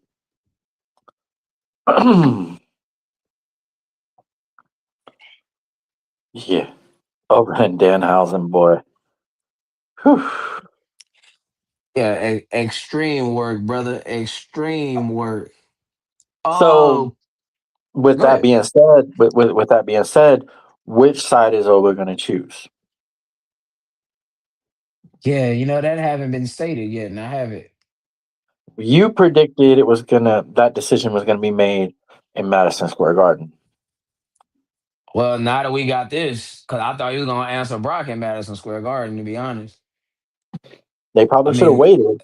They probably should have waited, but I think they've done the right thing so far. so I guess you can keep him on Raw, man. Considering what you already booked, But cause after, what would be his play? Oh, yeah, yeah, yeah, yeah, yeah, yeah, yeah. He got to stay on the Raw now. Now that so you've let's say, done what okay, you've done. so let's say he beat Brock. He beats Brock at WrestleMania. Okay, Mhm. what's next? You start transitioning him. Now, I'm not saying you got a problem into the world title picture. Oh, no, no, no. But but you start building you add on to his mystique. Like, now, I say you start a program Good God, with the vision. really? Logan Paul more specifically. Oba and Logan, huh? Yeah. Hmm. I think that'll be pretty good because Logan is somebody that could bump around for over Femi.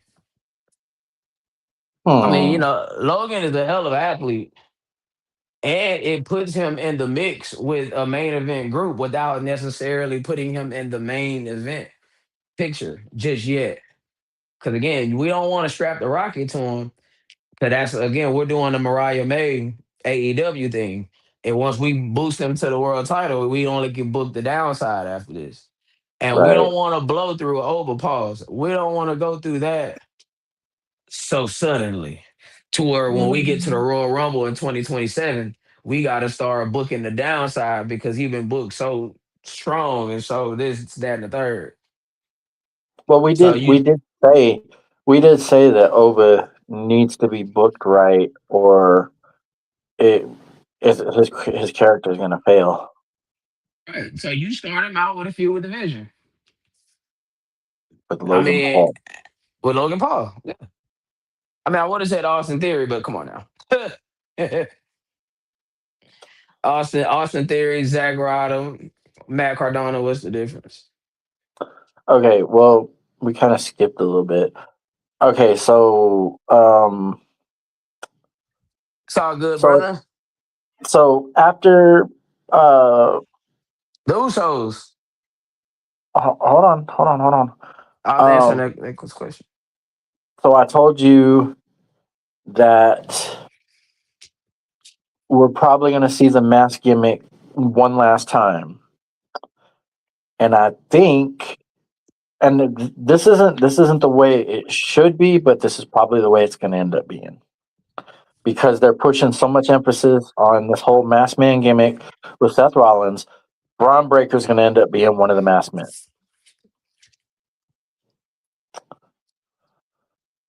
That's how we get Seth versus Braun, and it's probably going to happen Monday. God, that's so cheap. I know it's lazy booking. It's you know trust me, if I had the pen, this would be way different. This whole thing would be way different. I would have never fucking had Seth Rollins come out as a fucking masked man. But either way, I think that is going to be the end of the masked man gimmick. Is after Breaker is going to be one of the masked men. Now, they are, and again, take this for what you want. According to Russell Vose, Dave Meltzer, WWE says that if on the notion that Brock, calling man Brock Lesnar, Braun Breaker cannot go for WrestleMania, they do have a backup plan for Seth Rollins. Now, what that backup plan may be, I don't know. Logan Paul. Logan Paul. So then I what we do mean, with the Usos at WrestleMania? oh shit, I forgot about that. Okay, so Like maybe not. they're doing this street fight for a reason. Well, yeah, but okay. In the situation of a street fight, though, you have no I mean, unless everybody just gets laid the fuck out. That's the only way you can have a fuck finish in a street fight. Now I'm not necessarily saying they're going for a fuck finish, but I think you have to get these titles off the Usos Because Jimmy could disappear at any given at time. any day now. Okay. All right. And the Vision So, has to get their heat back in some ways, for shape, matter, or form. Because Paul said it so, last week. We don't have power. We don't have leverage because we don't have titles. what you're saying? So what you're saying, without actually saying it, is the Vision walks out with the tag titles Monday. Yep. And we Okay. defend them at WrestleMania, which we beat the Usos again. And that just because we beat them, that doesn't mean they don't play a factor into night two. Okay. All right. I think I could get. I think I could get to I'm gonna cry. Matter of fact, I tell you what. that. If that Actually, happens, to be honest, That actually makes sense. That Hey, bro. actually that actually makes sense because Brock went after Seth. Brock went after Seth, which is what distracted him to have Oba hit the fall from Grace. That actually does make sense, but I don't want that, but that actually makes sense. Boy, if that happened, I swear to God, I'll buy me a Cowboys jersey. And within a month or two's time, because it got to take time to get here, I will show up on this stream wearing a Dallas Cowboys jersey. I will lose every bit of patience I have if that's the backup plan you got. Hell, put him in a fucking impromptu match with Gunther. How about that? It gets Gunther on the WrestleMania card. How about that shit? That's not. That's how you get Gunther on the WrestleMania card. Yes.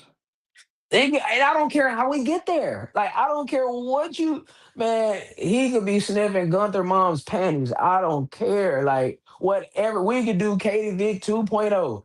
I don't care. Whatever it takes to get Gunther on the WrestleMania card. I'm just telling you how desperate I am to get the man on the card. That's all. That's it. That's all.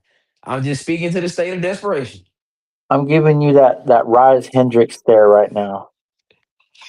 Hey, man. Like, what the fuck did you just say?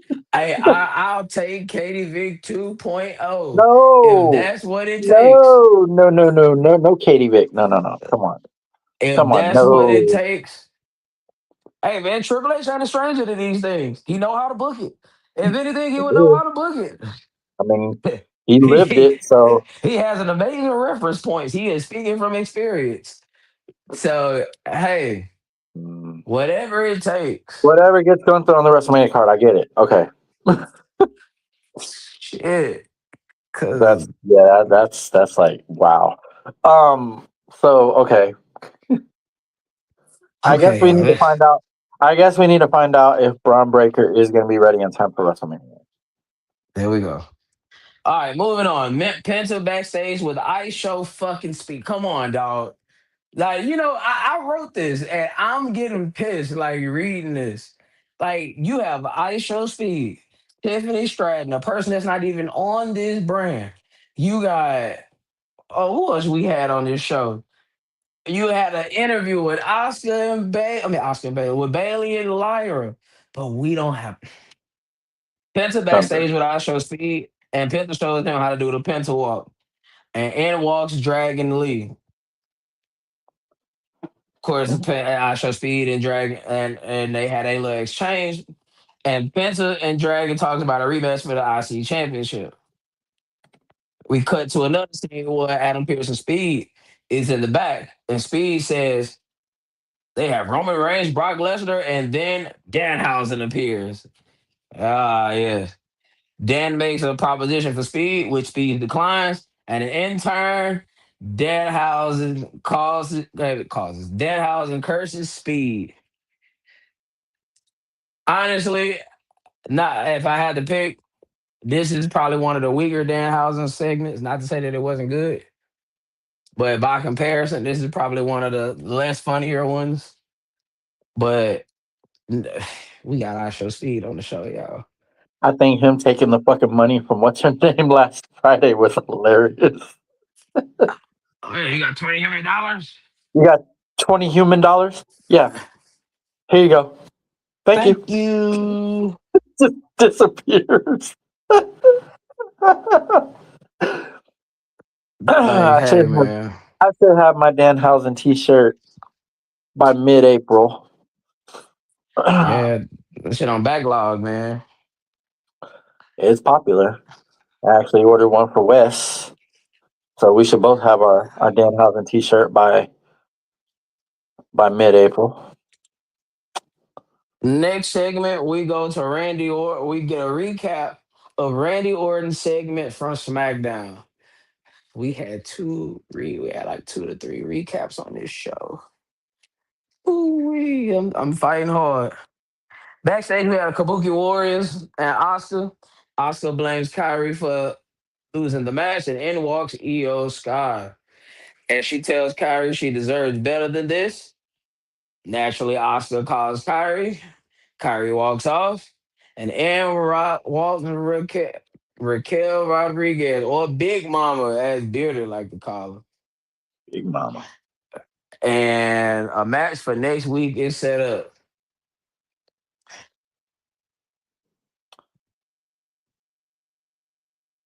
I mean, There's a match set up for next week. Did we miss a segment? what I missed. When did Steph and Liv go at it? Oh shit! No, it's actually next. It's the next Okay. segment. Okay. I was like, did that happen early in the show? But go ahead. Any thoughts on Io Sky versus Raquel Rodriguez next week in Madison Square Garden? Asuka interferes and Io challenges her to a match at WrestleMania.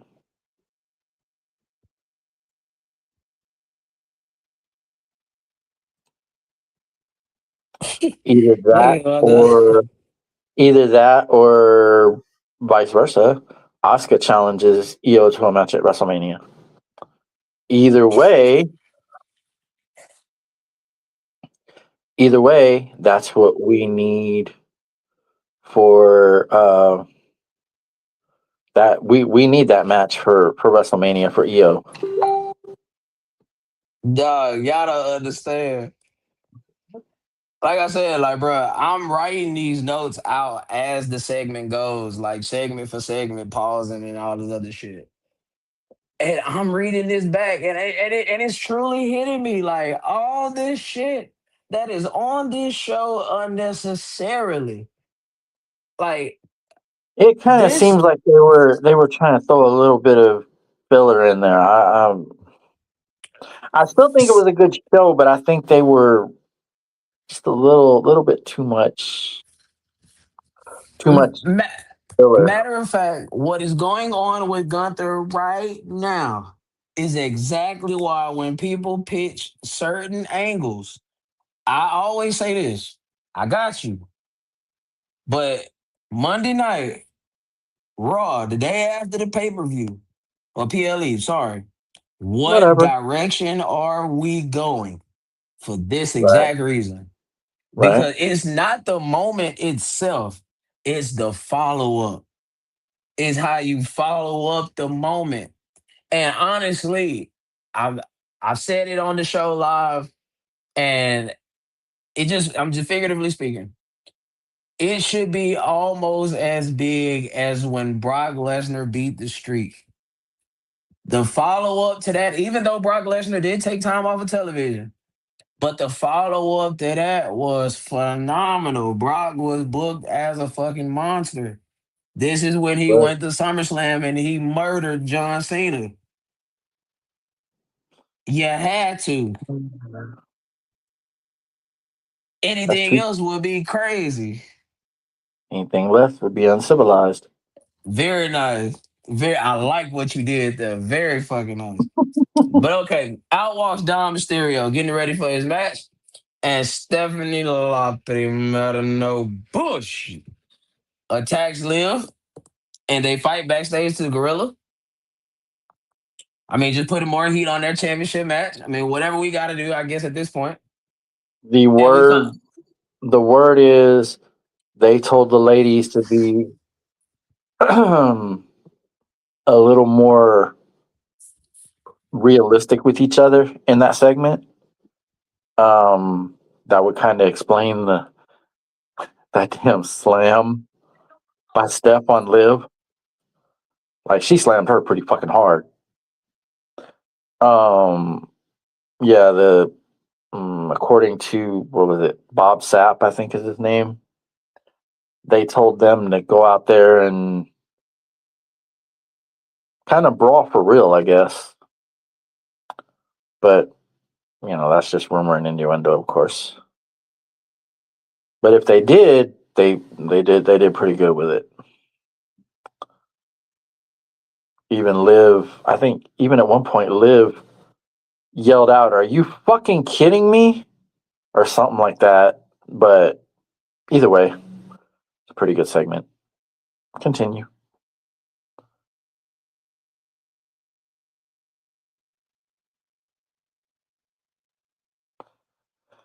Okay. Yeah, man. Oh, there he is. My Okay. boy I was say like, that. My boy say that was bullshit.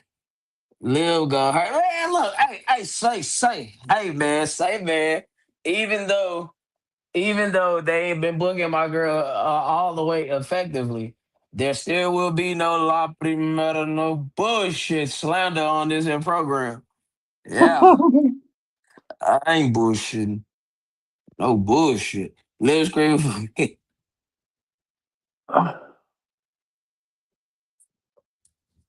Boy, yeah, boy. That's what in the fuck? I get the reference. I do I get the too. analogy. I do too, but damn. Okay, so we go to commercial break. Coming out of commercial break, Dom is ringside with JD. Dom wasted no time attacking Pensive during the championship introductions. I honestly, look, his match with Dragon Lee was better. This was just a typical TV match between these two. Nothing Mhm. really noteworthy to speak about. Finn Balor comes out and distract Dom. And by the way, that was a very lukewarm pop for Finn Balor. Mhm.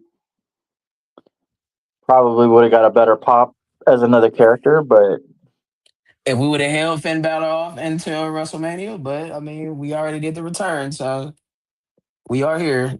That we doesn't could mean we still won't get have the demon.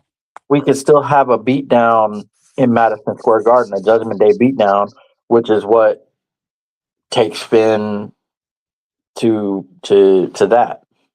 You holding out hope, ain't you? I think we're going to see the Demon at WrestleMania. I really do, but that should be the last time we see him. Finn Balor comes out And distract.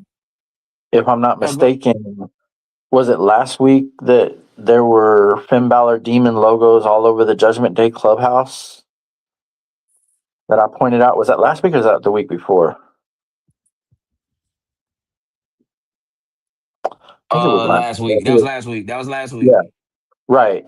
There were several Demon Finn Balor Demon logos all throughout the Judgment Day clubhouse when they showed them backstage. When they were doing the birthday celebration for JD, that's what it was. But there were several Finn Balor Demon logos all throughout there. So I'm pretty sure that's what we're working towards.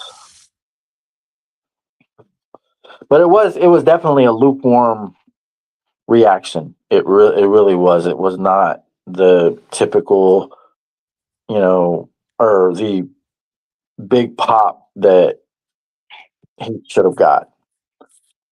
I don't look. I think there's a misinterpretation of where I stand with certain things. It's not that my expectations are unbelievably high. I mean, I believe in realistic expectations. I mean, you got to give people a chance to succeed, but they shouldn't be super, super low either. If you are the number one company within your respective field or genre, if you are considered the best, then we got to hold you to the standards of what would be considered the best. That's And true. if you are someone's predecessor, and you supposed to be this new vision, this new line of change. I can only compare you to your contemporaries, which we know Tony Khan don't fit the bill because he's a fan. But your prior contemporary was Vince McMahon, and that's who I gotta compare you to. Now I get it. He's the most successful of all time. He got the biggest track record and the biggest what's the word I'm looking for? The bigger case study. Yeah, the biggest evidence. But still, like this is uh By the way, I don't successor, know very if nice. I don't know if I don't know if you didn't realize it or just didn't mention it, but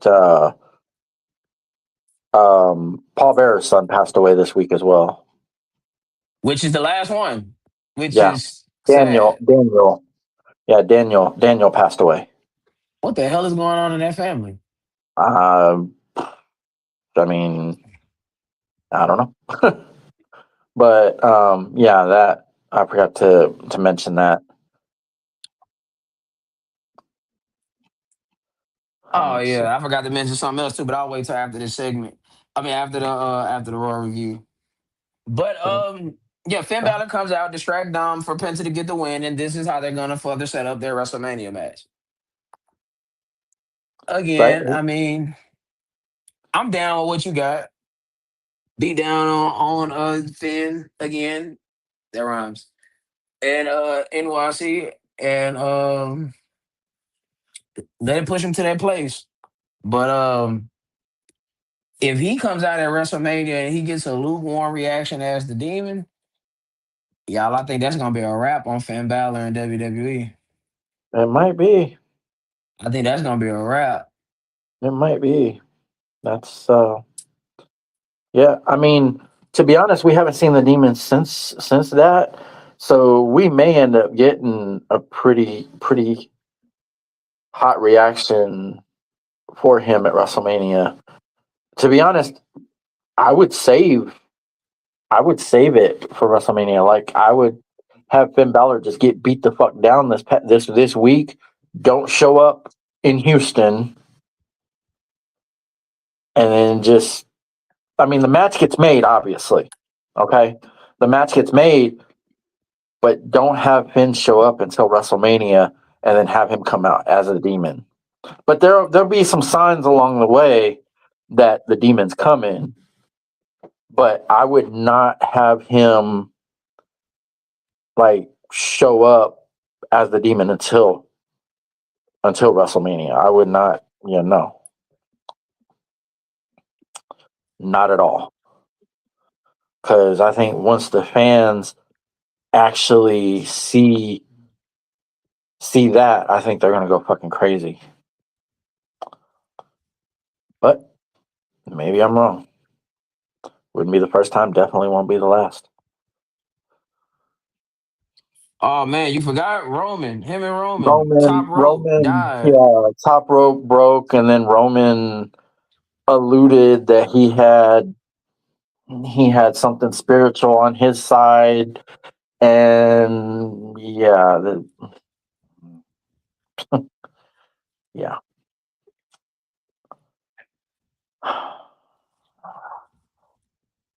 Yeah. yeah, That was Yeah. yeah. That was Okay. yeah. Um, Finn And did th- did Finn did bring it up in one of his promos. He did bring it up. I think it was when they were like building the match with him and Punk, the second match with him and Punk. I think Finn walked over the rope. He goes, I had Roman beat, but this rope right here broke, or something like that. I can't remember exactly, but he did bring it up.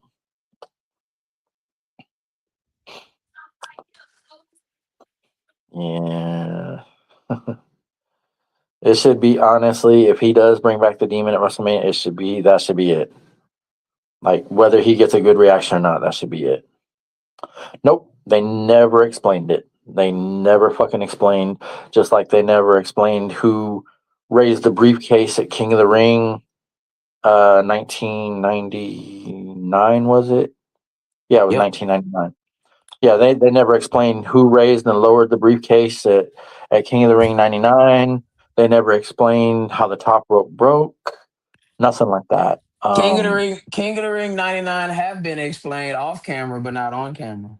But that's neither here nor there. Who the fuck was it? It was supposed to be Jeff Jarrett, but Jeff Jarrett cooked his goose with Stone Cold Steve Austin the first time he came back from WCW, and he said 316 was blasphemous. Oh yeah, I remember that. I remember that stupid fucking promo. So I remember that promo. Yeah, I yeah, remember that. let's say when Jarrett got backstage, Austin was less than thrilled about his promo. Yeah. Yes, Okay. All right. Yeah. Okay. So it was explained off camera, but never on camera. Okay. Either way, they never I explained. ain't gonna I ain't gonna lie. I gotta say this though. My bad. I gotta say this. Jeff Jarrett has one of the greatest digs at Stone Cold Steve Austin, if this story is true. Austin during his foundationary days, he worked in the USWA before he got the WCW. And Right. USWA was owned by Jerry Jarrett, Jeff Jarrett's father. Yes, And sir. we know how Jeff Jarrett got booked in the USWA. It's the second coming of Jared King Lawler. But again, that's neither here nor there. Um, Austin got paid. And one of the things that people hated about Jerry Jarrett, he paid his wrestlers like shit while he lived in like a big ass mansion, drove fancy cars, typical shit. So Austin got paid one night and he looked at his paycheck and Jerry Jarrett, or no, Jeff Jarrett, I said, Jeff Jarrett told Austin, shit, staring at it ain't gonna make it no bigger. That's what she So, said. so hey, that is J E double F J A double R E double T. That's funny. That's pretty funny, actually. That All right. is funny because it's true. But anyway, Let's move on. next segment, which is the main event. Thank God I got to the end. CM Punk is in the back at Gorilla and then walks up to Jimmy Uso. Jimmy gives him a warning that Jay is on the warpath. If it was every time I insert that Scott Hall gif of the woo. But anyway, out comes CM Punk for the main event segment. Did you guys hear what Jimmy said to me? Some type of warning shot. We say awful shit. We say shit and do awful things to sell a title match. But my young boy don't get to call me old. And basically saying it's not what Roman said, it's who's saying it. Playing off the fact that CM Punk is the one that brought Roman and the Shield into the E, even though that's supposed to be Cash's own though. But I'm middle aged and crazy like Terry Funk. Not denying the fact that he's old, and out comes Jay. And I know I'm not literally saying everything he said word for word, but you get the basic gist. Come on. Wait. Now, you have to mention that Punk said that Roman puts oil and jizz in his. I purposely left that out. I purposely left that out. That shit was hilarious. Plus, he said he uses Just for Men on his beard because his beard is grayer than his. I purposely left out the jizz. Nah, the It jizz don't was get no airtime. hilarious. Come on, man. That was hilarious. You know damn well it was. And yet again, jizz could get airtime on Monday Night Raw, But but not not Gunther. Gunther. Yeah, right. Okay. This Touche. is crazy. Touche. So Jay come out, your ass is old punk, and I'll beat your old ass right now. Out comes Jimmy. Every time you get emotional, you don't think. Mm. Out comes Roman. And he says to the Usos, the last time I checked, y'all had a tag match. And it's over, right? So I'm gonna say this respectfully. Get out my ring. Yep. And Jay Punk says, "Are you sure you don't want to keep him around? You might need him." And then that sets Jay off. Jay runs at Punk. He gets hit in the head with a mic. Jay Jay then oh my god, Roman Spears Punk. Well, it's Roman Superman No. punches the Yeah. Punk. Then this is when Jay hit him with the you know what to do. You better get his ass. Joe. And then Joe. He called him by his name. very nice. Let's put that right there. But then I'm glad you said that. Now remember earlier when I said I got something for you, and I said you gonna walk right into it. And I know your attention to detail is gonna allow you to walk into it. So make sure you remember that you said that. I made sure to leave that out because I knew you would correct me. So there you go. What you just say it again? Say it again. He said, "Joe, you, And what is Roman Reigns' real name? Joe, Joseph, but Joseph Joe." and a Y is his name. Same difference. Joe, Big Joseph. difference. Yeah. Well, okay. Name those specifics. So it's a difference. Either way. So yeah. Now Roman just goes off the hinge, spears CM Punk, run him into the ring steps, run him into the LED. I'm not calling that the pole. That's the LED light, the LED board. Mhm. Runs him into that twice. Power bombs him through the table. CM Punk is actually laughing He is. while he's on the ground He is. and say, "Hey, that shit. I ain't the one that need. I don't need no help. As I ain't they're the one helping that him needs up, it." he says, I'm not the one that needs the help. And he is laughing because he saw exactly what I saw. And that is Jay ordered Roman to do something, and Roman did it.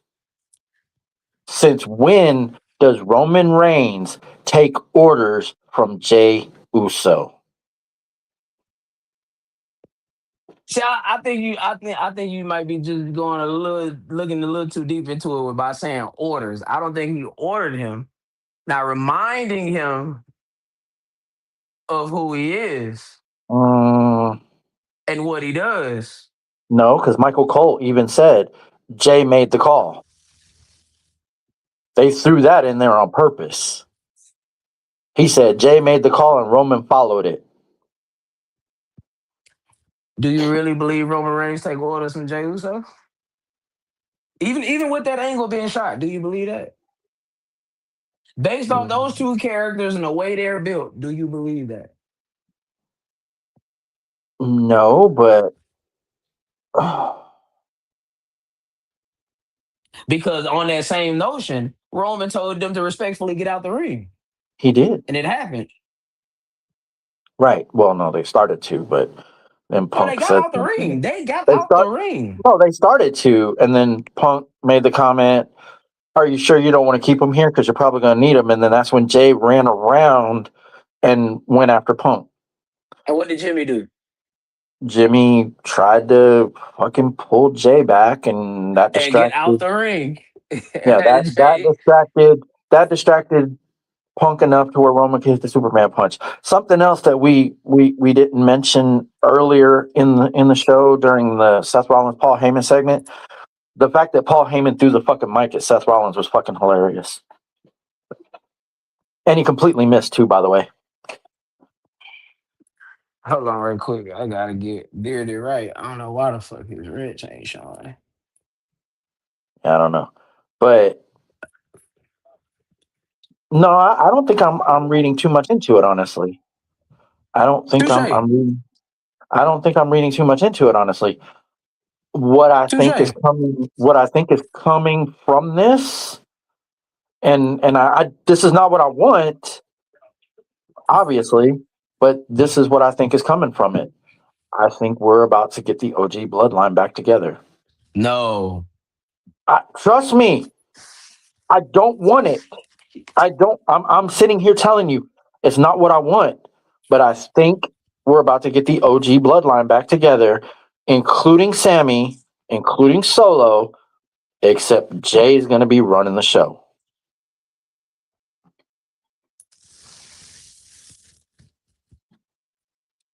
That's not what I want. It's not what I want, but it's what I think may end up happening. Which means, more than likely, Roman will leave Vegas with the title.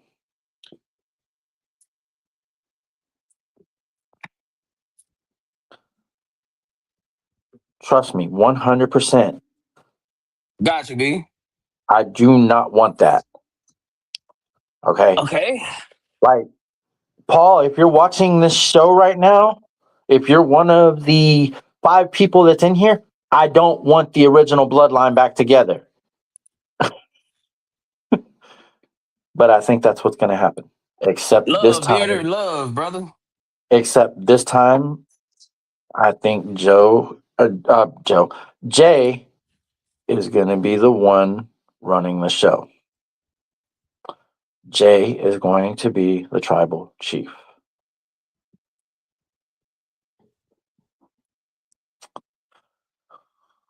Once again, not what I want.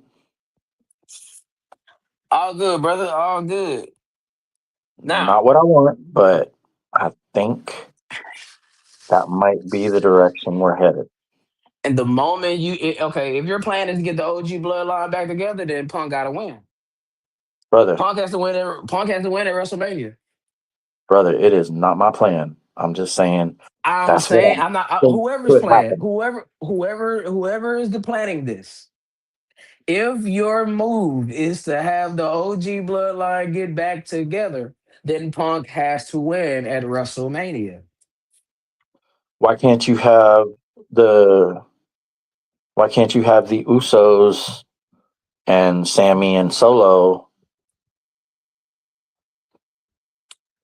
Because look at how you're form. Look at the context in which you're trying to form it.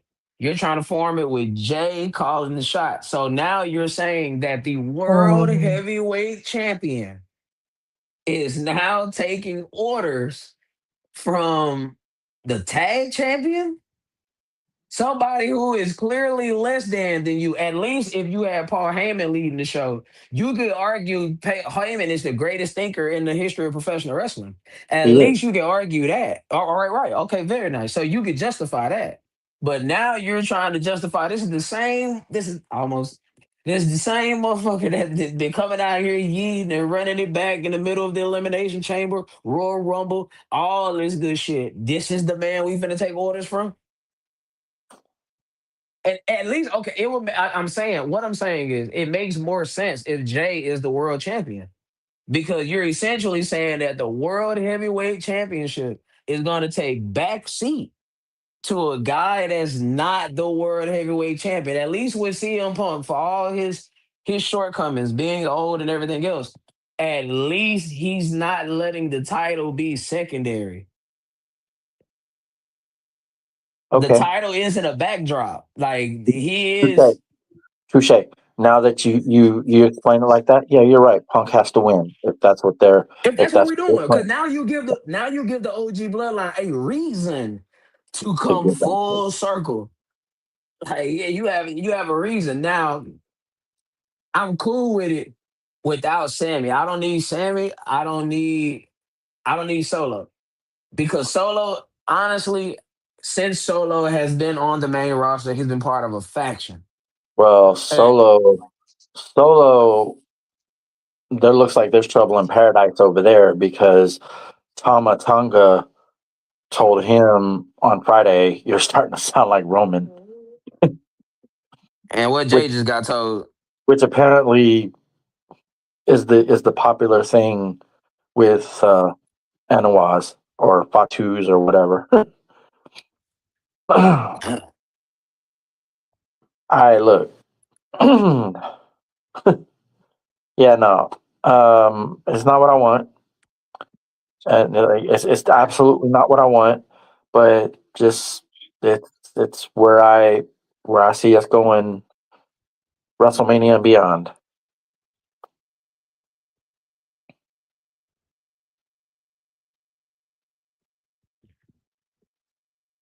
Roman never did apologize. That's true. That has been brought up several times after Punk said it.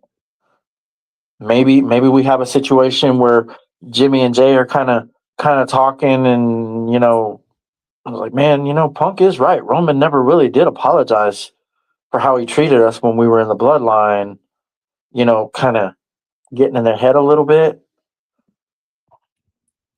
Okay, Maybe if that's your end game, I like that. I just got one question for it. sure. How do we get Jay into the world title picture?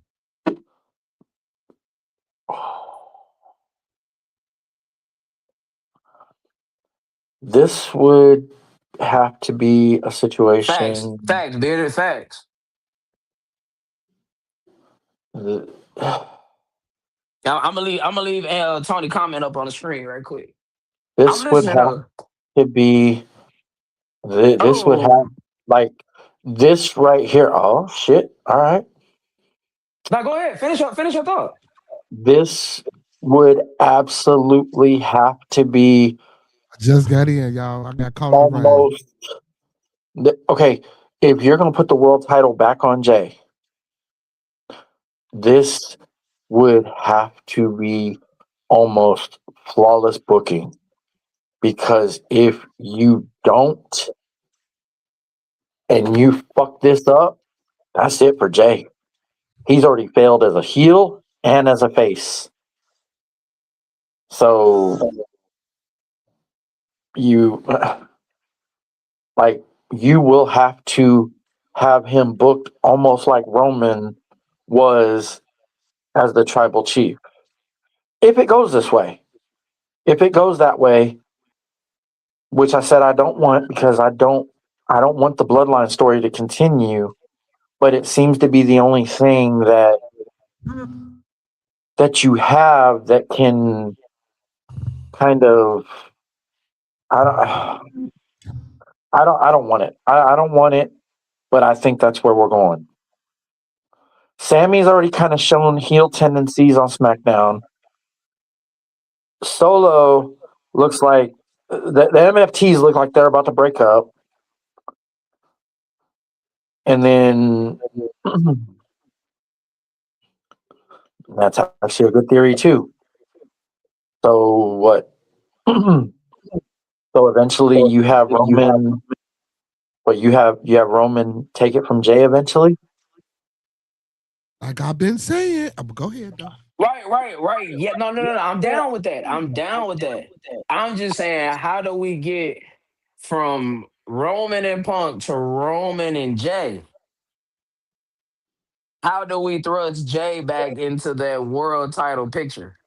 Because everybody's starting to sound like Roman. So So somebody within the family gonna okay, have to figure it out. hold on. So so Punk beats Roman at WrestleMania Yep. Which after brings up a telling rematch. probably after telling the Usos to stay in the back. I want to do this on my own. They stay back there. They actually listen to him for once. He loses. Jay then starts to criticize Roman, saying, "Look, you need us. Whether you realize it or not, you need us." Then you have the match, the rematch, in which Roman wins and the Usos turn on him, similar to how Evolution turned on Randy. Oh Similar, no. not We can't do that quick. You got to give Punk his rematch now. Roman got his rematch once he because this is a program. This is again. I gotta reiterate. This is the biggest program Roman Reigns can do. That's not him and The Rock. okay. We already did. We already did Okay, Roman and hold on. Cody. Okay, hold on. Okay, hold on. So Roman wins the rematch at Backlash, takes the title. Punk gets his rematch at SummerSlam. I would even go as far as maybe Money in the Bank. Money in the Bank is in September this year, after Okay, SummerSlam. so then what fucking pay per view is in? Clash. Okay, no, I don't want to do that over there. SummerSlam. All right. Roman loses the title back to Punk, or keeps the title due to interference, nefarious means, as Jet said. Then the celebration. That's where the Usos turn on him, and then Roman kind of starts this whole. I don't know. Taking the bloodline down piece by piece. What's what's crazy is we've already had this scenario. Remember whenever Jay said, "Shit, if you out, then I'm I'm out out too. too." Yeah, And it yeah, I is, remember and that. it, and if you're gonna recreate this angle, but it's not gonna be better than the original, Yeah, it's not. ooh, Well, wait, Now, look, listen. look. I don't. All I'm doing is just simply playing out the plausible scenarios, the ups and the downsides of it. Because when you can pitch anything, you can find a downside in literally any pitch possible. Yeah. So I'm just weighing them all and seeing I'm like what is the I'm saying we get the revised bloodline, except this time Jay is the tribal chief. Right. And that might work for him. This time Jay is the one in charge. I, there has to be something. I mean, I understand what Jet said or whoever it was saying that, there's nothing wrong with reminding Roman of who he is, but still the fact of the matter is I got you. Jay basically ordered him to do it, and Michael Cole played it out perfectly by saying Jay called the shot and Roman followed through, or Jay called the shot and Roman executed it or whatever. Like I they made sure to include that in the commentary. you know what this is? Okay, I'll take it this way, pause. This is how you kill the bloodline. It started with Jay, It's got to end it with Jay. ends with Jay. Okay. And everybody's tried to take them down and no one has done it successfully. I mean, you can argue Cody Rhodes didn't even do it successfully. No. See, Seth Rollins' mission statement was to take out Roman Reigns, but he ended up getting injured and they had to change course. Right.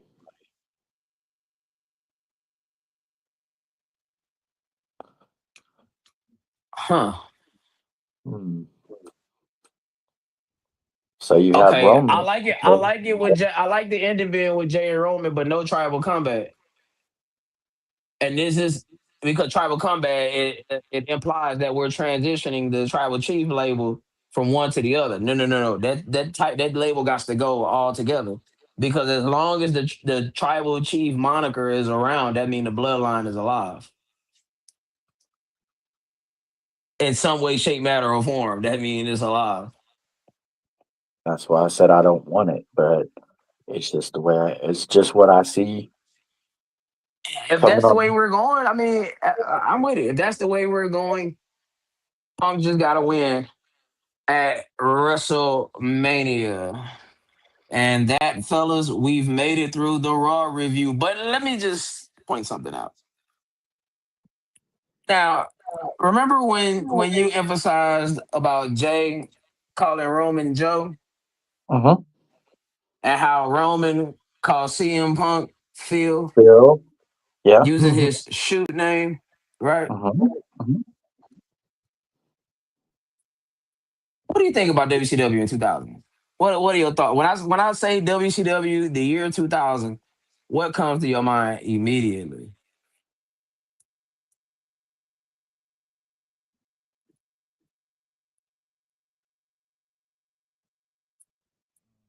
2000. This was the year of the New Blood Rising. This was the year of Booker T getting thrusted into the main event picture. This is the year that Jeff Jarrett just get pushed down your fucking throat all throughout WCW television.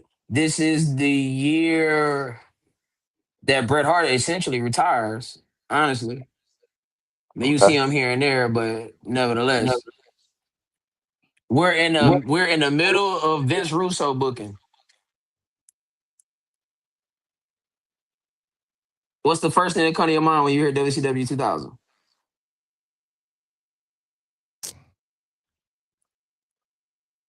Hold on, y'all. Yeah. Yeah. Mm.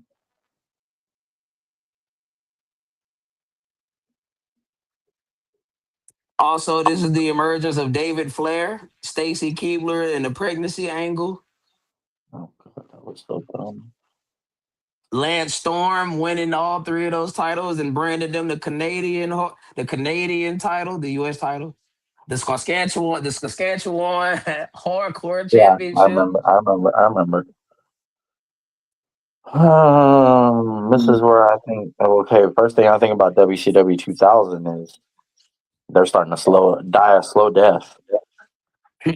And one of the things that was against Vince Russo was all these insider terms that was getting thrown on air, saying things like he going over, calling people marks, calling the girls rats, saying using words like shoot, work. Matter of fact, Goldberg got booked into a heel turn, which the fans shitted on because who wanted to boo Bill Goldberg. I almost called his Right. man Gil Goldberg. Gil Um, Goldberg. Mhm. Man, within a month's time, they booked him into a storyline of did he go off the script? I remember that. I remember that. Okay, Kevin Nash Vince was about Russo. to power bomb him. Kevin Nash was about to power bomb him, and he slipped out of it. And Kevin Nash was like, "What are you doing?" And he told him, "Said fuck you." There you go. There you go. I And remember that. remember how much shit Vince Russo got for that? Yeah, I remember. Lands are So playing. Lands are so playing. here it comes. I just had to give you the backdrop so you can understand the full context of where I'm going. Mhm. So how does Triple H get a pass for Roman Reigns calling CM Punk Phil? Brother, I'm not saying Triple H get Jay the pass on Uso's getting. anything. It's a general question. I didn't say, John, why do you give Triple Well, H a to be pass? I'm honest, just saying, why does to be he honest, get a pass? to be honest, me and Wes had this conversation the other day, and Wes told me he's like, I don't like the fact that they're using real names. Like I don't like that at all. I know kayfabe's dead, but damn, you got to keep something, something Gotcha. sacred. And Gotcha. so I'm not really. Okay. Roman calling Punk Phil. I don't. I don't really know where they're going with that. I mean, they're Or they're using they're using it to book the main event at WrestleMania. I get that, but I mean, you could do this without real names. What's next? Are we gonna have Roman, you know, call Jay Josh, or I mean, like what are we doing next? Because the real names are starting to get a little bit tiring. So that's my thoughts on it. And Wes reiterated that exact same sentiment when we talked about it. And he's like, I really don't like them using the real names. I said they're just doing that to. So I really don't know why the fuck they're doing that, but um, you know, and I told him, I said, I agree with you. I don't like the idea. He goes, I know kayfabe's dead, but damn, you got to leave something. So Well, when you got shows like Unreal, it's tough to leave anything. it really is. I But think even Unreal itself, they only let you see what they want you to see. Like you're not absolutely. seeing the entire operation. So, yeah, the whiteboard that everybody always takes screenshots of, that is just to get people talking. They put those in those promos on purpose so people will pause it, take screenshots of it, blow it up, and then start talking. Yeah, I don't like the fact that they use real names neither. I get it. Don't get me wrong, I get it, but it's still a certain fanfare and nostalgia that you want to try to keep and I uphold. truly I believe, I truly believe you can sell this main event without using everybody's real name. right, I agree with that. I just need the IWC to let the smoke be consistent. If it was bad for Vince Russo in 2000, it should be bad in 2026. I No, agree. no, I agree with you. And Triple H shouldn't get a pass for that kind of shit. Like But it's I but get Paul. it. Like when you, I said, but I'm it's just Paul. saying you don't have to use real names to get something over. Damn. But I think so. So what I think it's more of a interpersonal thing. It's the reason why they're using names. You know what I'm saying? gotcha, They really trying to sell it. gotcha. You know, versus it being CM Punk versus Roman Reigns. Is the after that I'm gonna bury you next to your father comment. This whole rhetoric with Jay, and Jimmy coming out. Like that's I believe that's the angle. I believe they trying to get the fans emotion, just a tad bit Emotionally emotion. connected.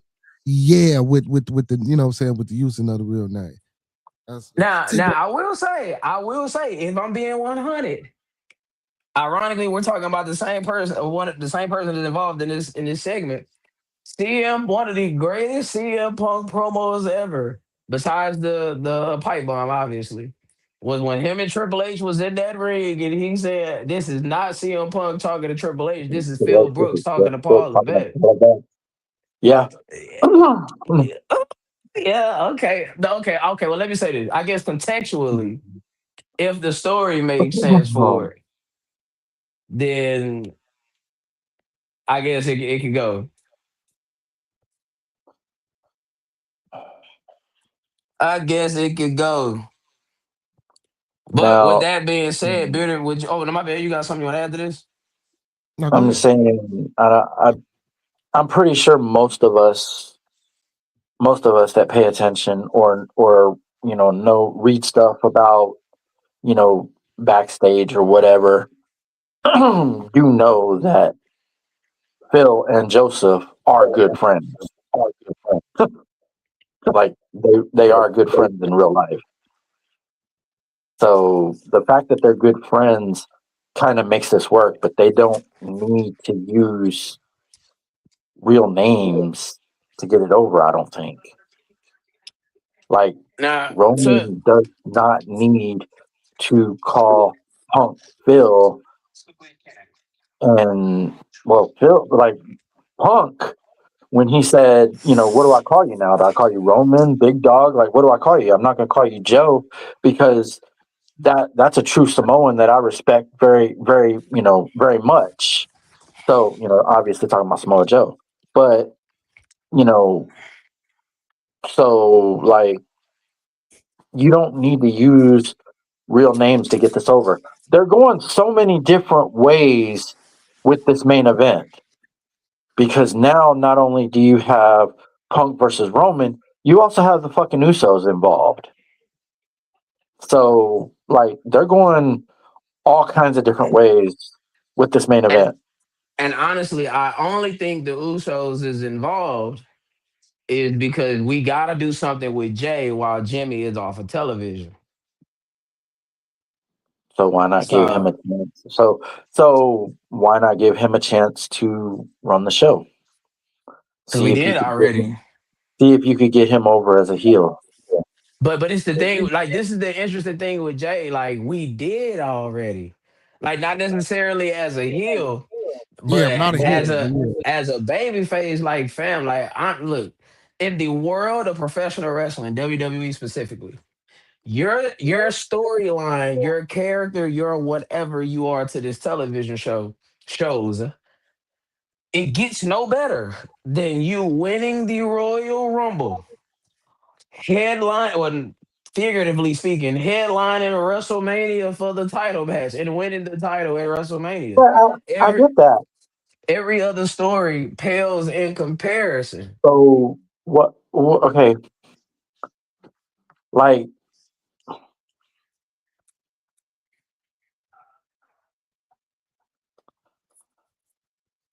okay, what if what if it's not being revealed that Jay took Punk's comments to heart about Roman never apologizing? Maybe this is the chance for Jay to treat Roman the way that he treated them. You But know, Roman's character wouldn't allow that. His Well, they character wouldn't allow that at all. well they some beat his point, ass into submission. at some point, you kind of have to. I mean, look, mm, And then you got Roman on a limited time basis, which we Yeah, yeah. You wouldn't if see we had enough of him. Roman week to week, okay, maybe so. Yeah, yeah. See, we But don't we see him only like got him on a limited time. And I don't think we're gonna blow one of those times or one of those programs on Jey Uso. I'll reiterate, this is not what I want. This is just the way I see it going. I hope I'm wrong. I'm here to tell you right now. I hope I'm wrong. I really do, because I don't want the bloodline to continue. I don't want the Judgment Day to continue. oh my goodness, I bro. don't We want ain't the have to go there. MFTs. I don't want the MFTs to continue. I think all I the think it's tag a team. running trope on this show to tease you about the Judgment Day every week. I mean, two out of three ain't bad, man. Y'all, would y'all stop with this Judgment Day shit, please? Bro, the Judgment Day is breaking up Judgment Day WrestleMania. slander. And that was Judgment Day and I is know over I with, and I can't brother. that was bogus. Dom supposed to have won that match, man. Talk your talk. Here we go. He was, man. Come on, man. I mean, it went wrong out from old girl coming trying to jump on Liv and then getting handled. Man, come on, bro. You didn't get Come on, handled. man. They got slammed on the fucking concrete. Uh, I mean, but yeah. But then what she do? What she do? Liv came back and whooped her. And we call that one a draw. You call See, it a draw.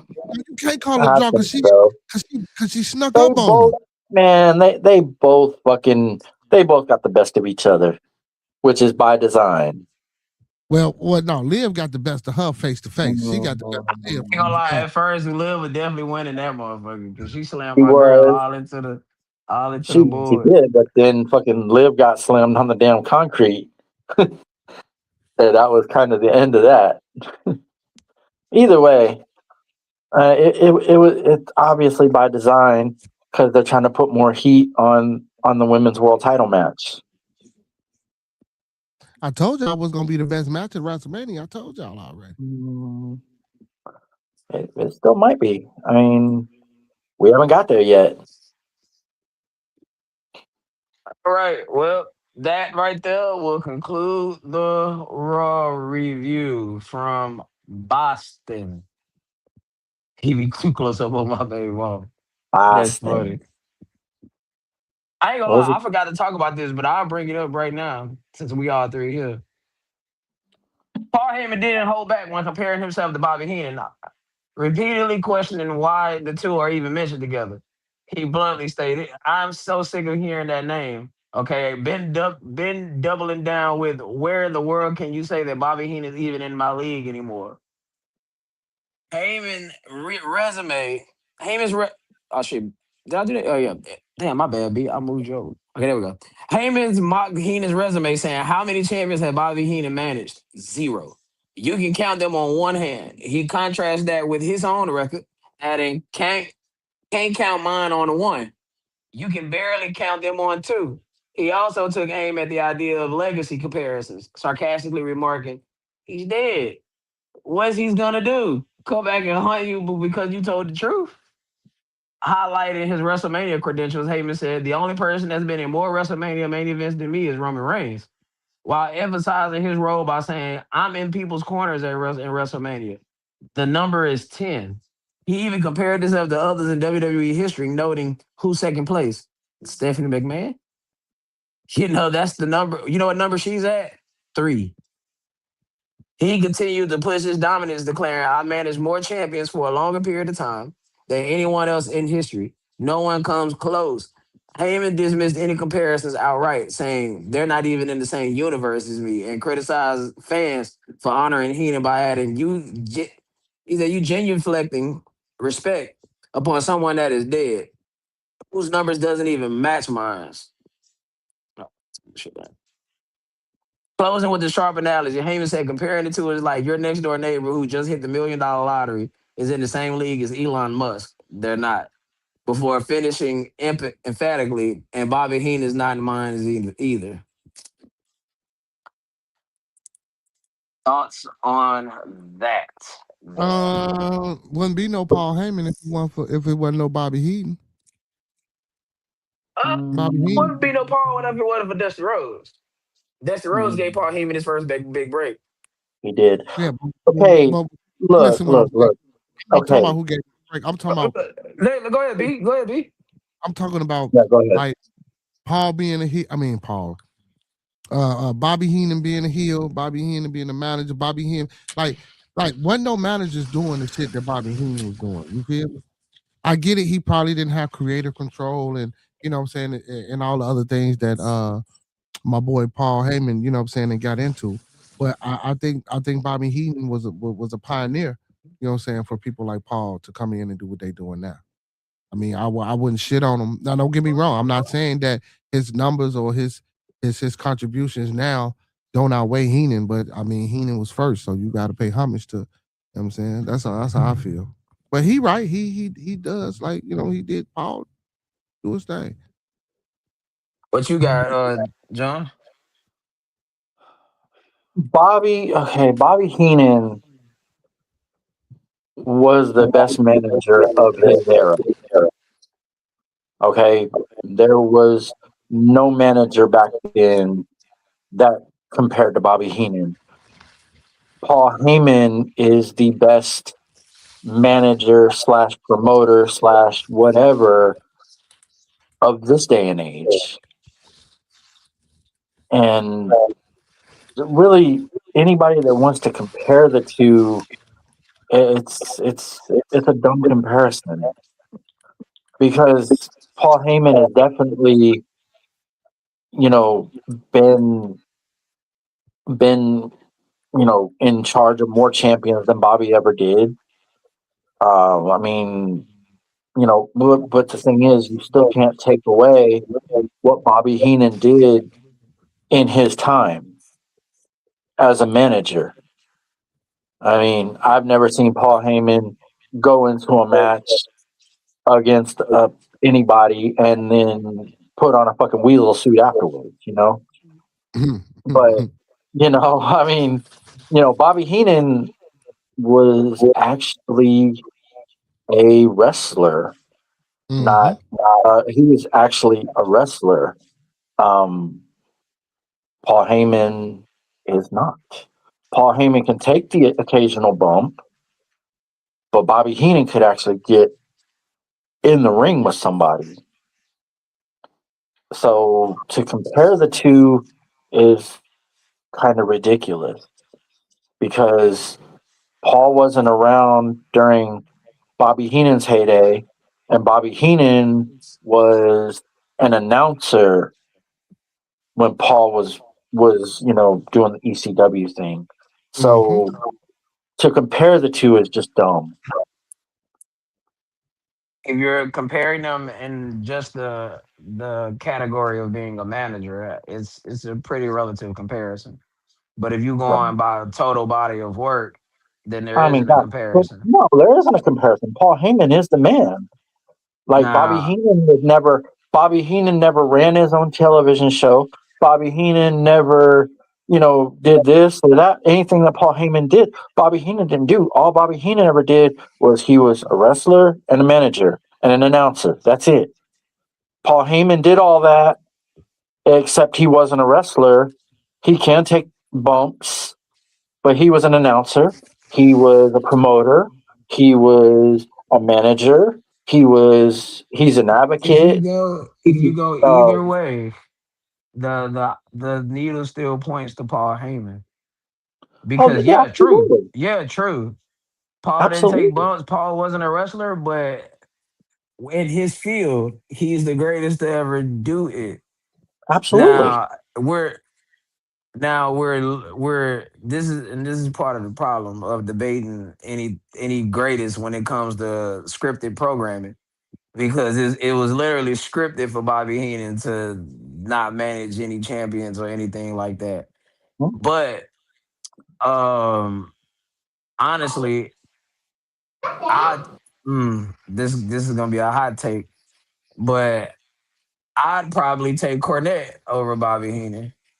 What? Oh, wait a minute. No, not Jim Cornette. No. I would probably take Cornette because I mean You he's a actually took talker. that. You actually took that one right out of my fucking brain because I Like was about to say what that. can Bobby Heenan do that Cornette can't do?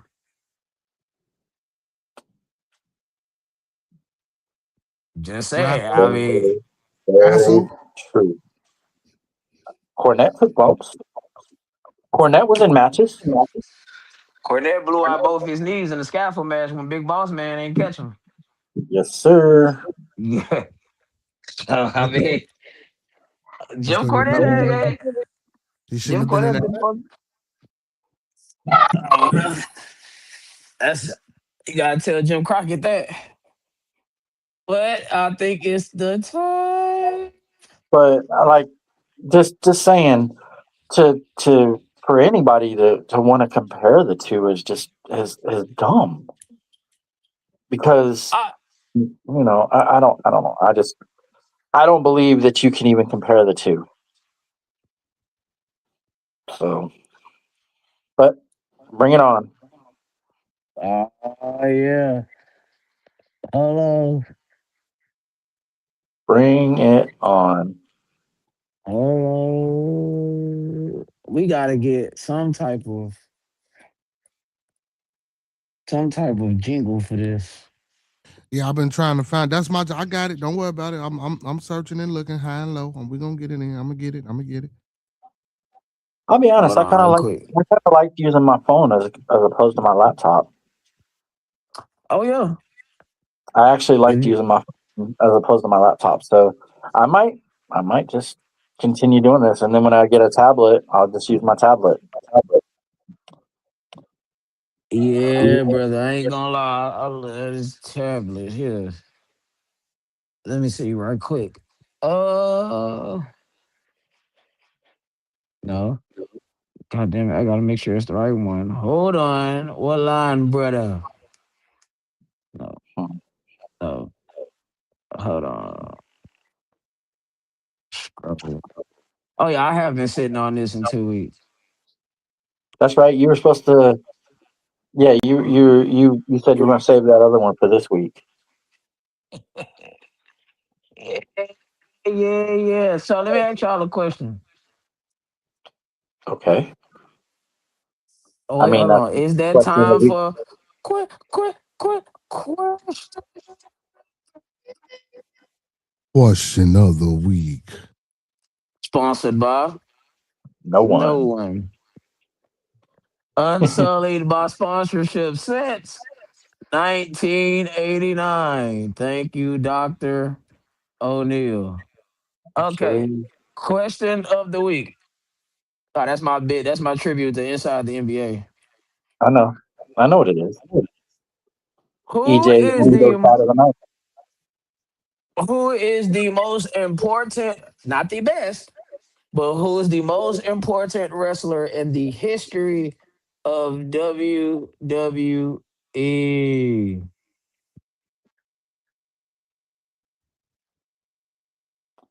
The Hulk most Hogan. important wrestler.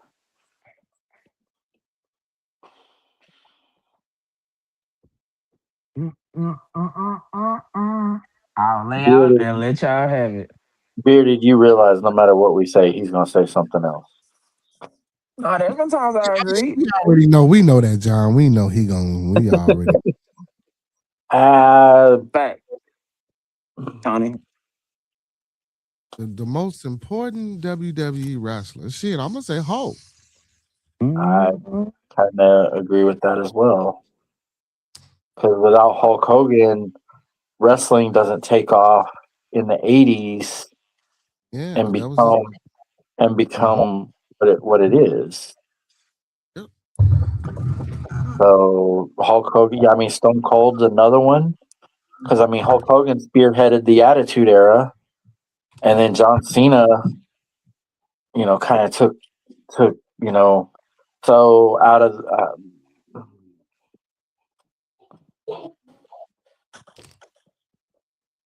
Okay, if it wasn't for Hulk Hogan, wrestling would not have gotten as big as it did back in the 80s and into the 90s. Wrestling would have been dead in 1992.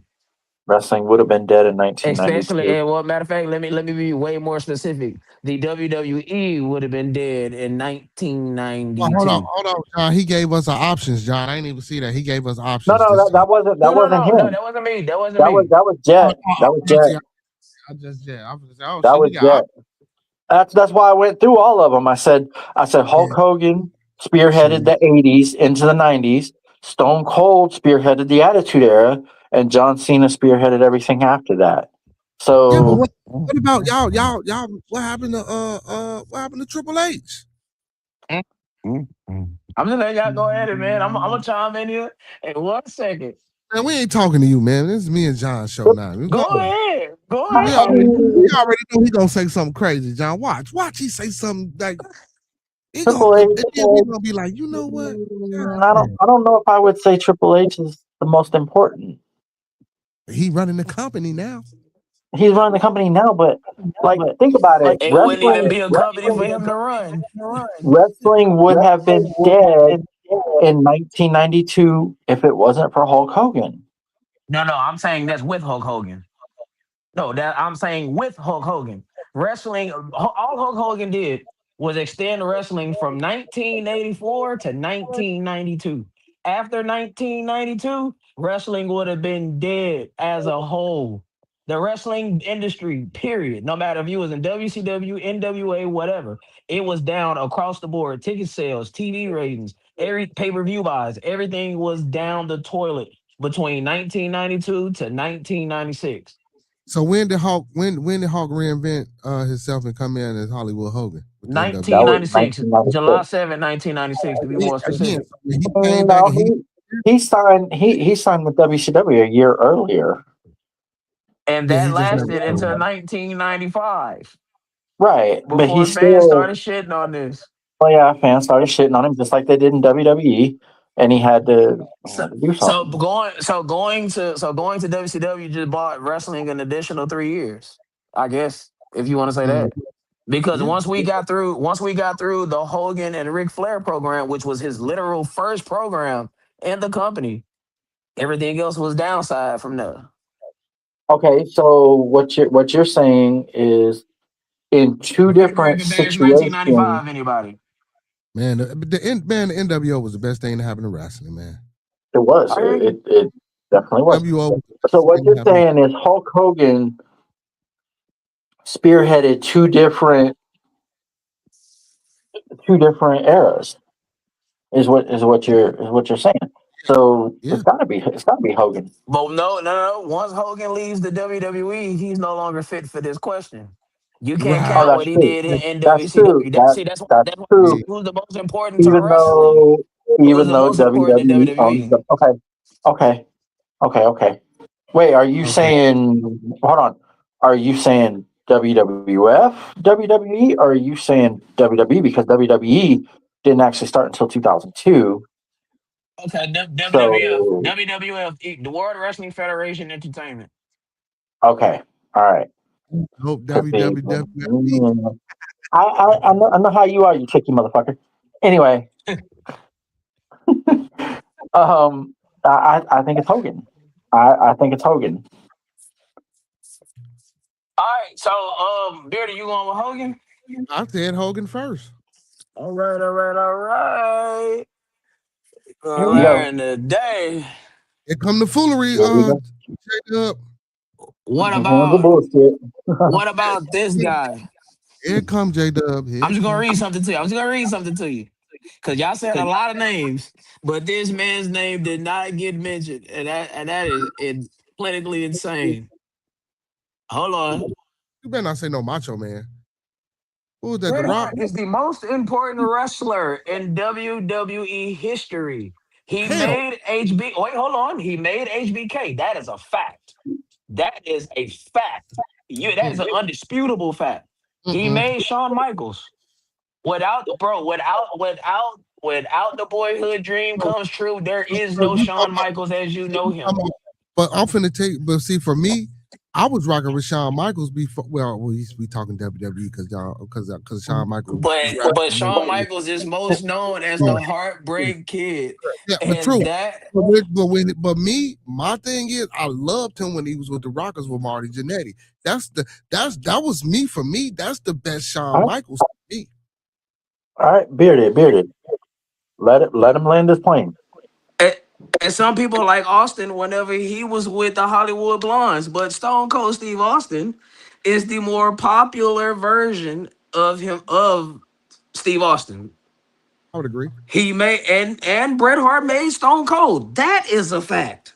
What? A fact. FACT fact. Oh, Undisputable fact. I just Yeah, I don't know how none of us thought about Brett, but I guess yeah. He laid the groundwork for the Mr. McMahon character. Without the Montreal screw job, there is no Vince McMahon. There is no Mr. McMahon. don't believe that. The answer now, the whole saving the Rock job. Now, Triple H and Shawn Michaels was politicking against the Rock. Now, to what effect? I can't speak to the Rock, them trying to get the Rock fired, but Brett and Rock did have a match on Raw one day. So Mhm. it's Bret Hart, bro. Like, cause even if you keep Hogan in the mix, Hogan wasn't finna make no Shawn Michaels. Hey, see, but we can't say that because Brett started off as a damn a tag wrestler. Like, come on. So did Shawn So the song, Michaels. But that's why I so like the Shawn. song. But I like Shawn better as the tag. I actually like Brett better as a tag. I didn't really like Brett as the what he call himself? The The excellence of excellence of execution. execution. Man, come on. That, But honest to God, like if if you were,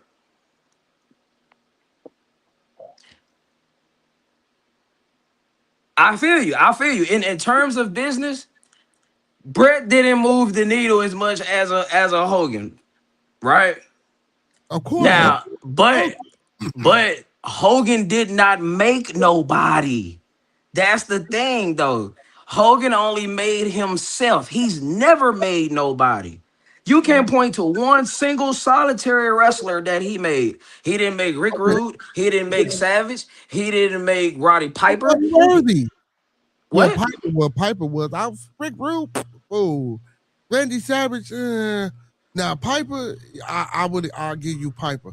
But if it wasn't for Hogan, man, wrestling wouldn't be wrestling. And then we got to think about the talent now versus the talent then. Who the fuck is But really? a part of being great is also making other people. But Like that's the part that you missing though. Like, see, the one thing about John Cena, you can say whatever you want about John Cena, but John Cena did not hesitate to make somebody. Now, yeah, if but hold on. Without Hulk Hogan, as Jet said, we don't get WrestleMania. We don't get WrestleMania without Hulk Hogan. but how does Wrestle? Oh, but okay, that's cool. But how does WrestleMania get from WrestleMania 7 to WrestleMania 14? How do we get there? With It ain't no, your heart. how do we get there? Even if Hogan stays, how does he get there? Like, how does we get there? Like, we're looking at the greatness of Hogan in the terms of how he won matches and how he was positioned.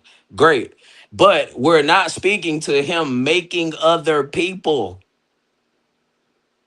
I You disagree. have to make other people. You have to make other contemporaries. Yeah, but I Be- disagree with Brett making Stone Cold. I know, man. You No, out of your fucking mind.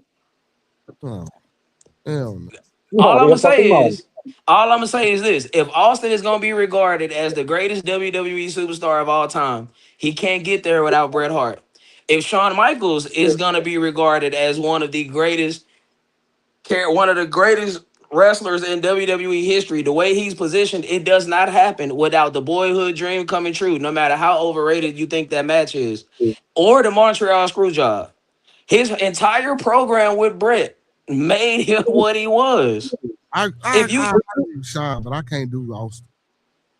If you think, then who would have made Austin? Who would have made him? Let me His ask you that. Who would have made him? himself. Uh-uh. How? Austin, Nah, Austin no, came. no, Austin came, bro. no. Bearded, boys. No, no. No. Let him Um, answer it. Let him answer it. Let him answer it. Austin came How to do the okay. you make it? when Austin came to the WWE, man, he had more fucking flair than any person that they brought in onto the fucking damn program. Like what wrestler has had an impact coming in as some bullshit besides Austin He was to the make fucking ringmaster.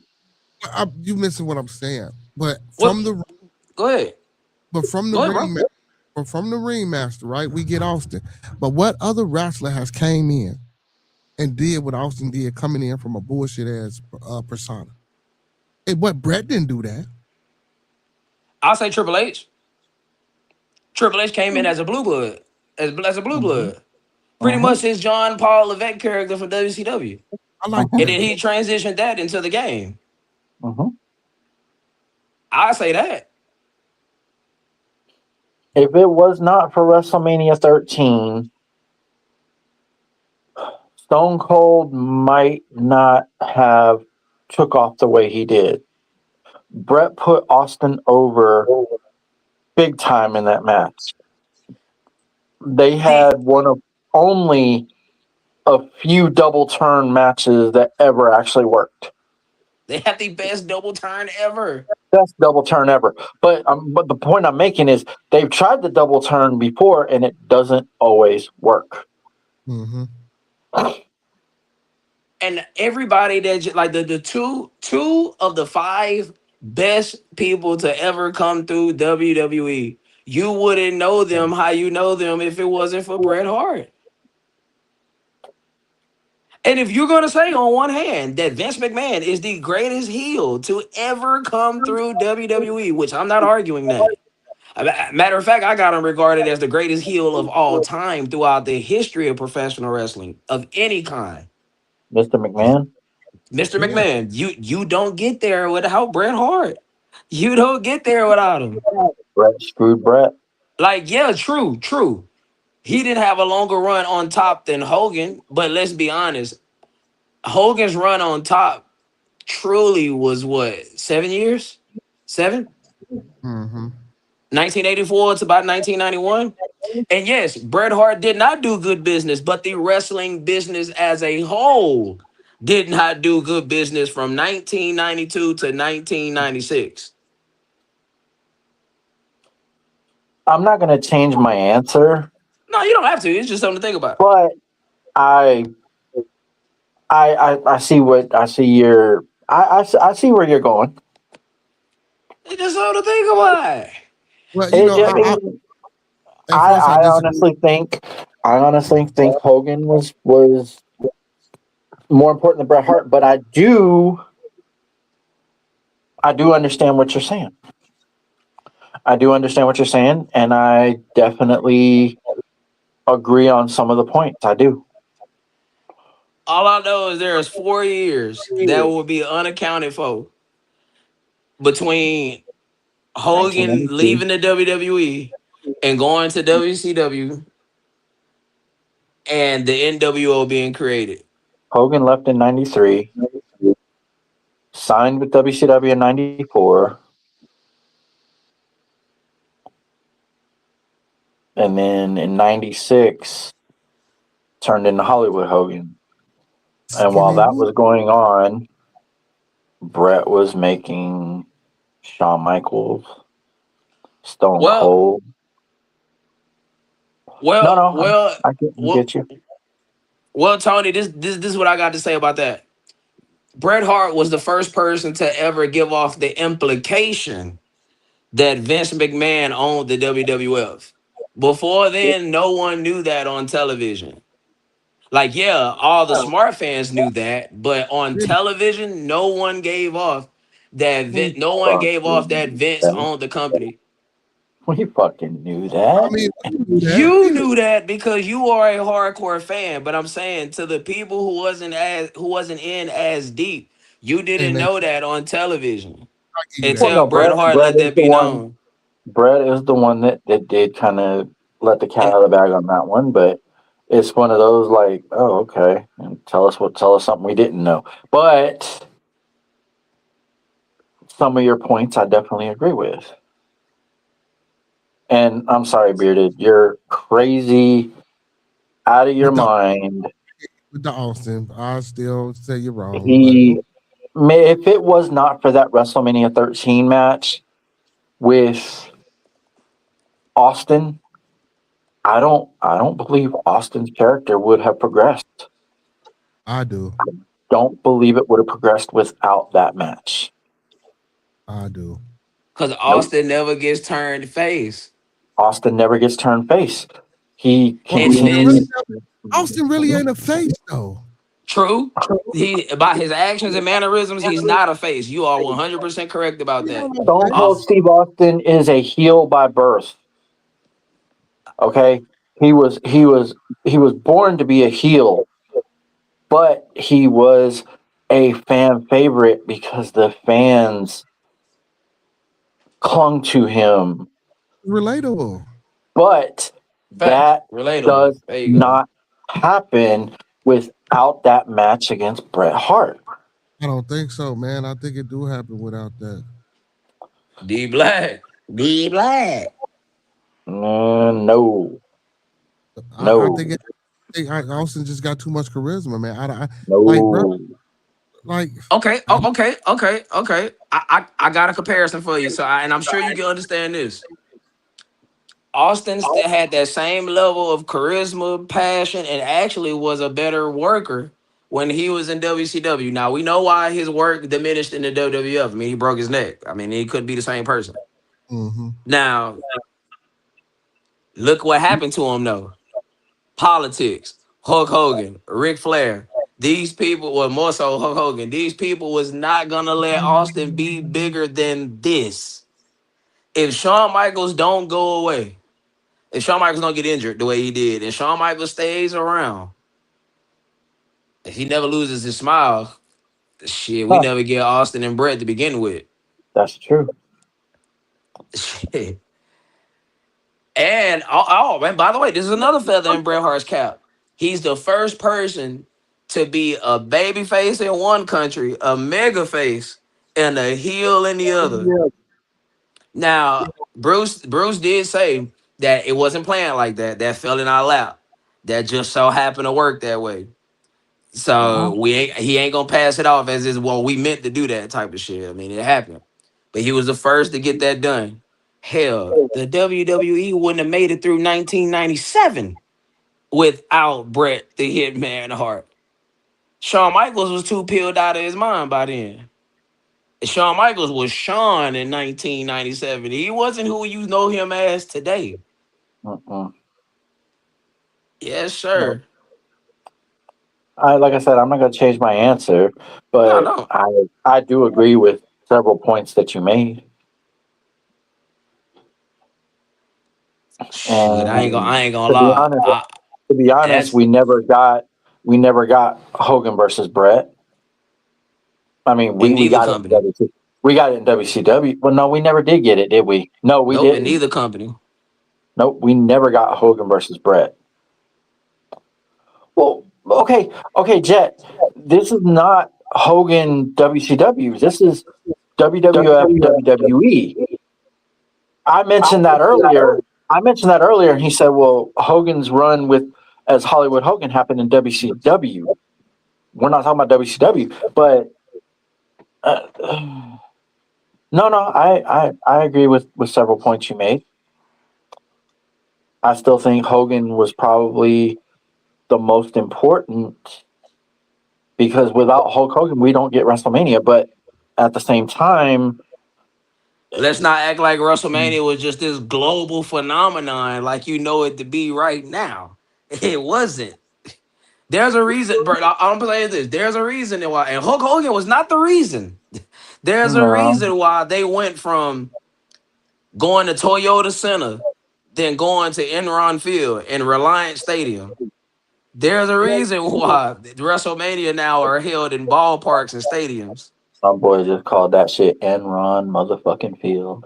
Yes, I did. I can't stand calling it Minute Maid. or whatever they call it right now. I It's not hate it. Minute Maid anymore. It's Dakin Park. Yeah, it sounds nasty when you say it. Either Enron way, Field.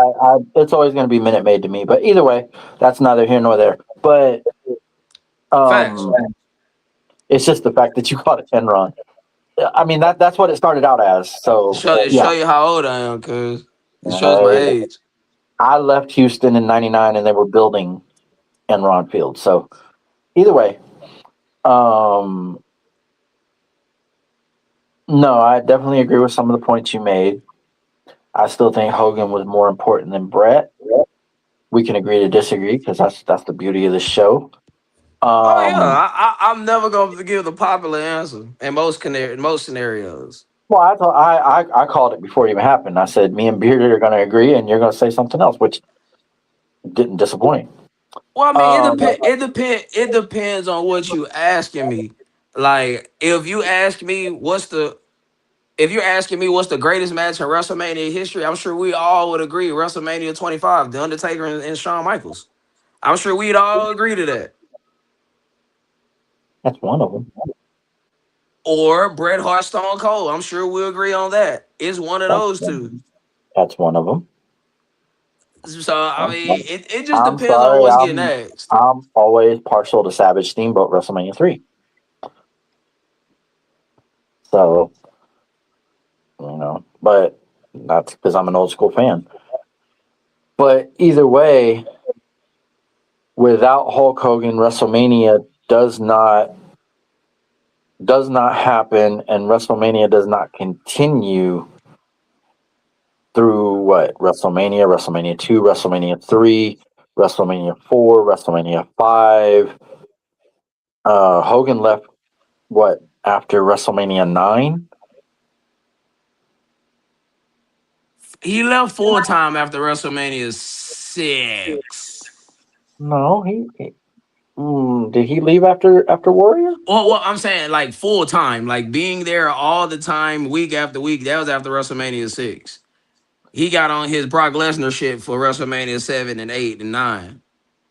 Well, 9 he came back and well, 9 is the ending in 9 is one of the reasons I stopped watching wrestling. But uh, yeah.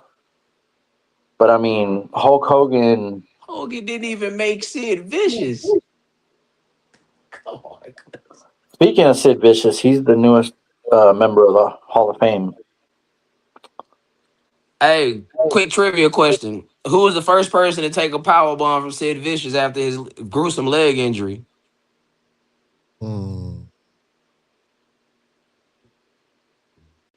That is still one of the nastiest injuries of any kind I've ever Oh my seen in my God! Yes, life. yes, it was. Oh my They God. the announcers tried to play that shit off. Sid has some kind of a leg injury. No, his fucking leg is flapping in the goddamn wind. No bullshit. Like, I remember Tony Schiavone saying that shit. Sid has some kind of leg injury. No, no, Tony. He doesn't have some kind of leg injury. His fucking leg is over here. Hey, and hey, crazy enough, this wrestler is an active wrestler today. He is in WWE right now.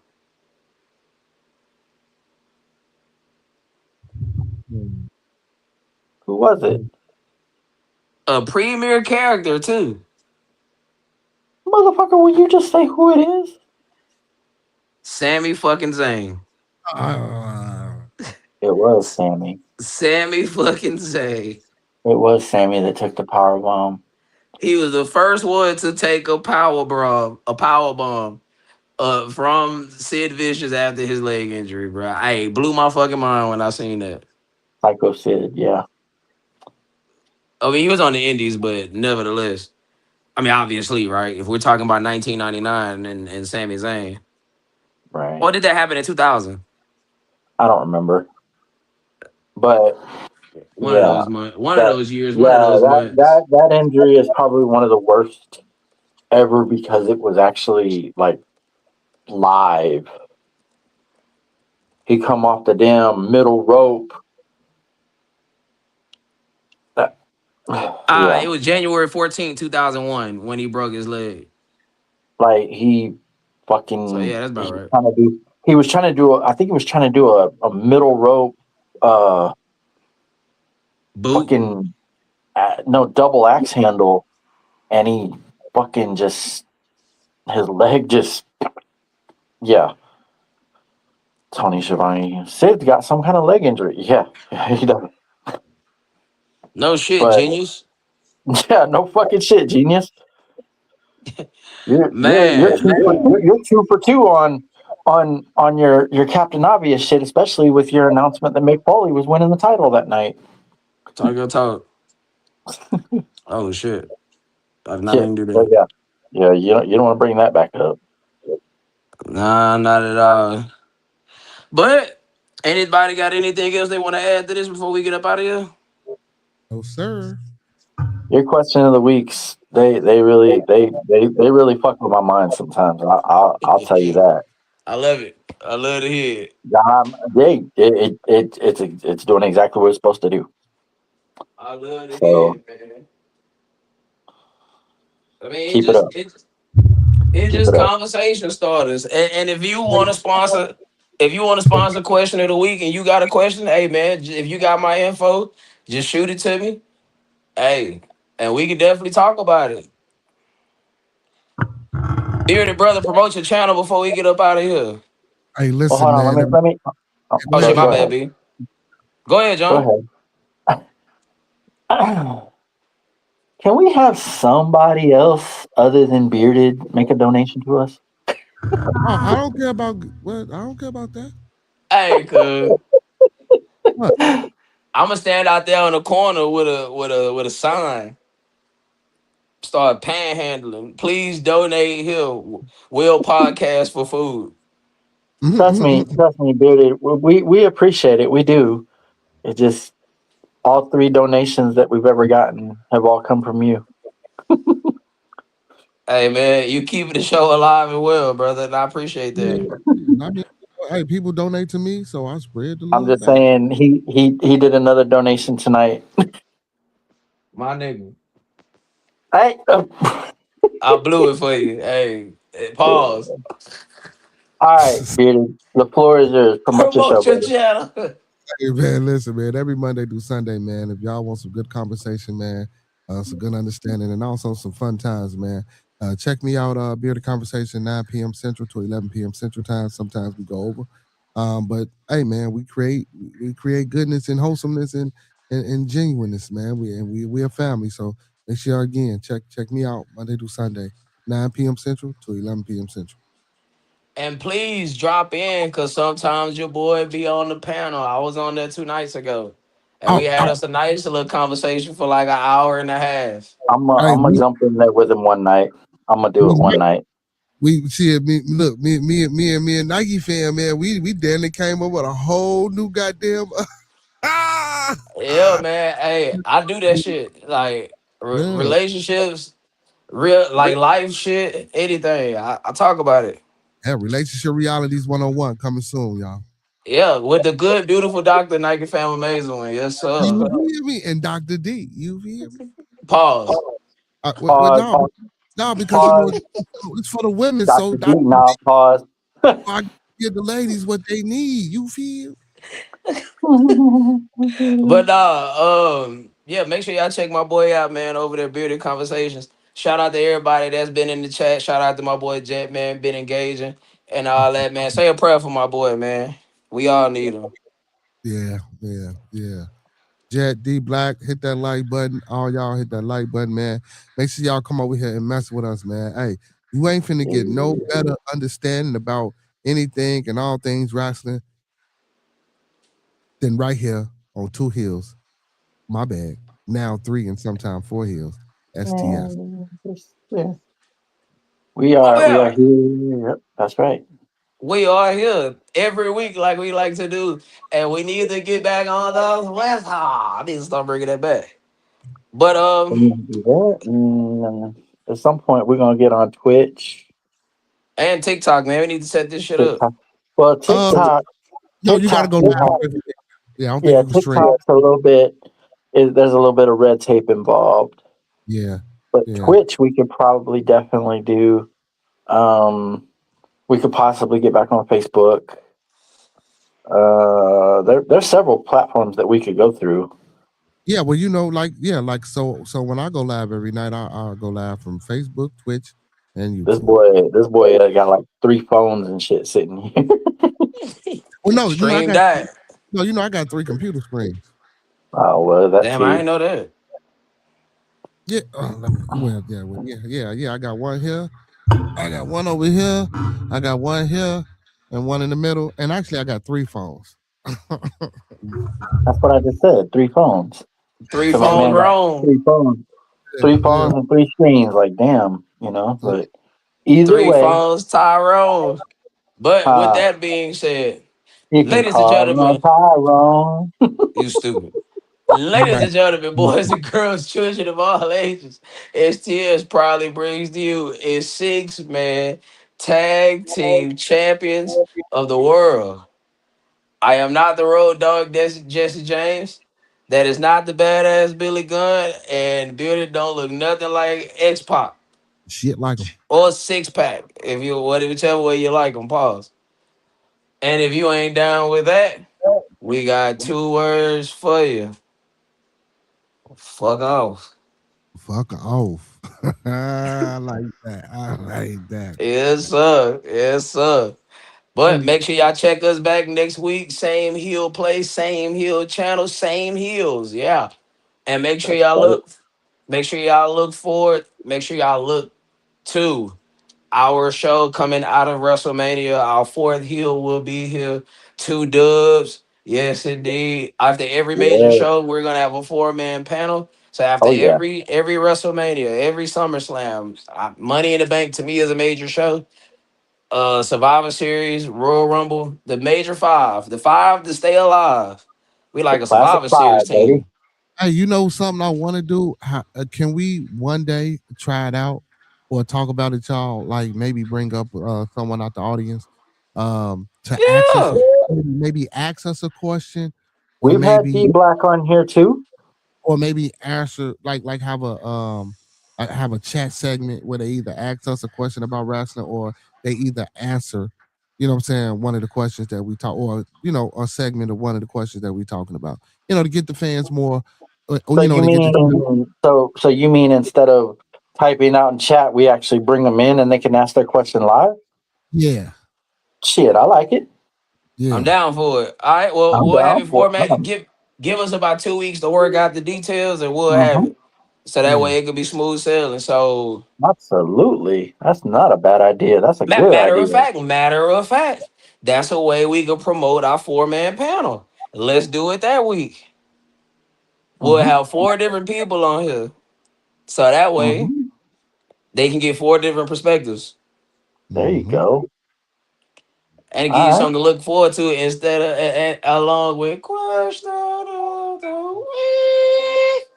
I'm trying to, man. Don't I'm still searching. I was the other day. I was up all night trying to find something for that. I might have to just make it because I got a soundboard, but that's hard. Cause, well, John, I'm gonna talk to you. I'm gonna see how you want it, John. All right. Me? Yeah, cause you say find something for that. So so what? How do you want it? You just wanted a regular question of the week, or you want some pizzazz to it, or like a The little, question of the week ain't mine. You're talking to Mike. You ain't talking to me. okay, Mike, how do you want that? How do you want it? Like I will lead the creativity to you. I'm down okay, with That's it. right. okay, That's right. okay, That's okay. So right. That's right. however creative way you come up with it, I'm for it. Yeah, I'm gonna shoot it to you first before when I get. Okay, I got you. I got you. But with that being said, peace out, people. Y'all be good for the week, and we gonna be good. Yeah.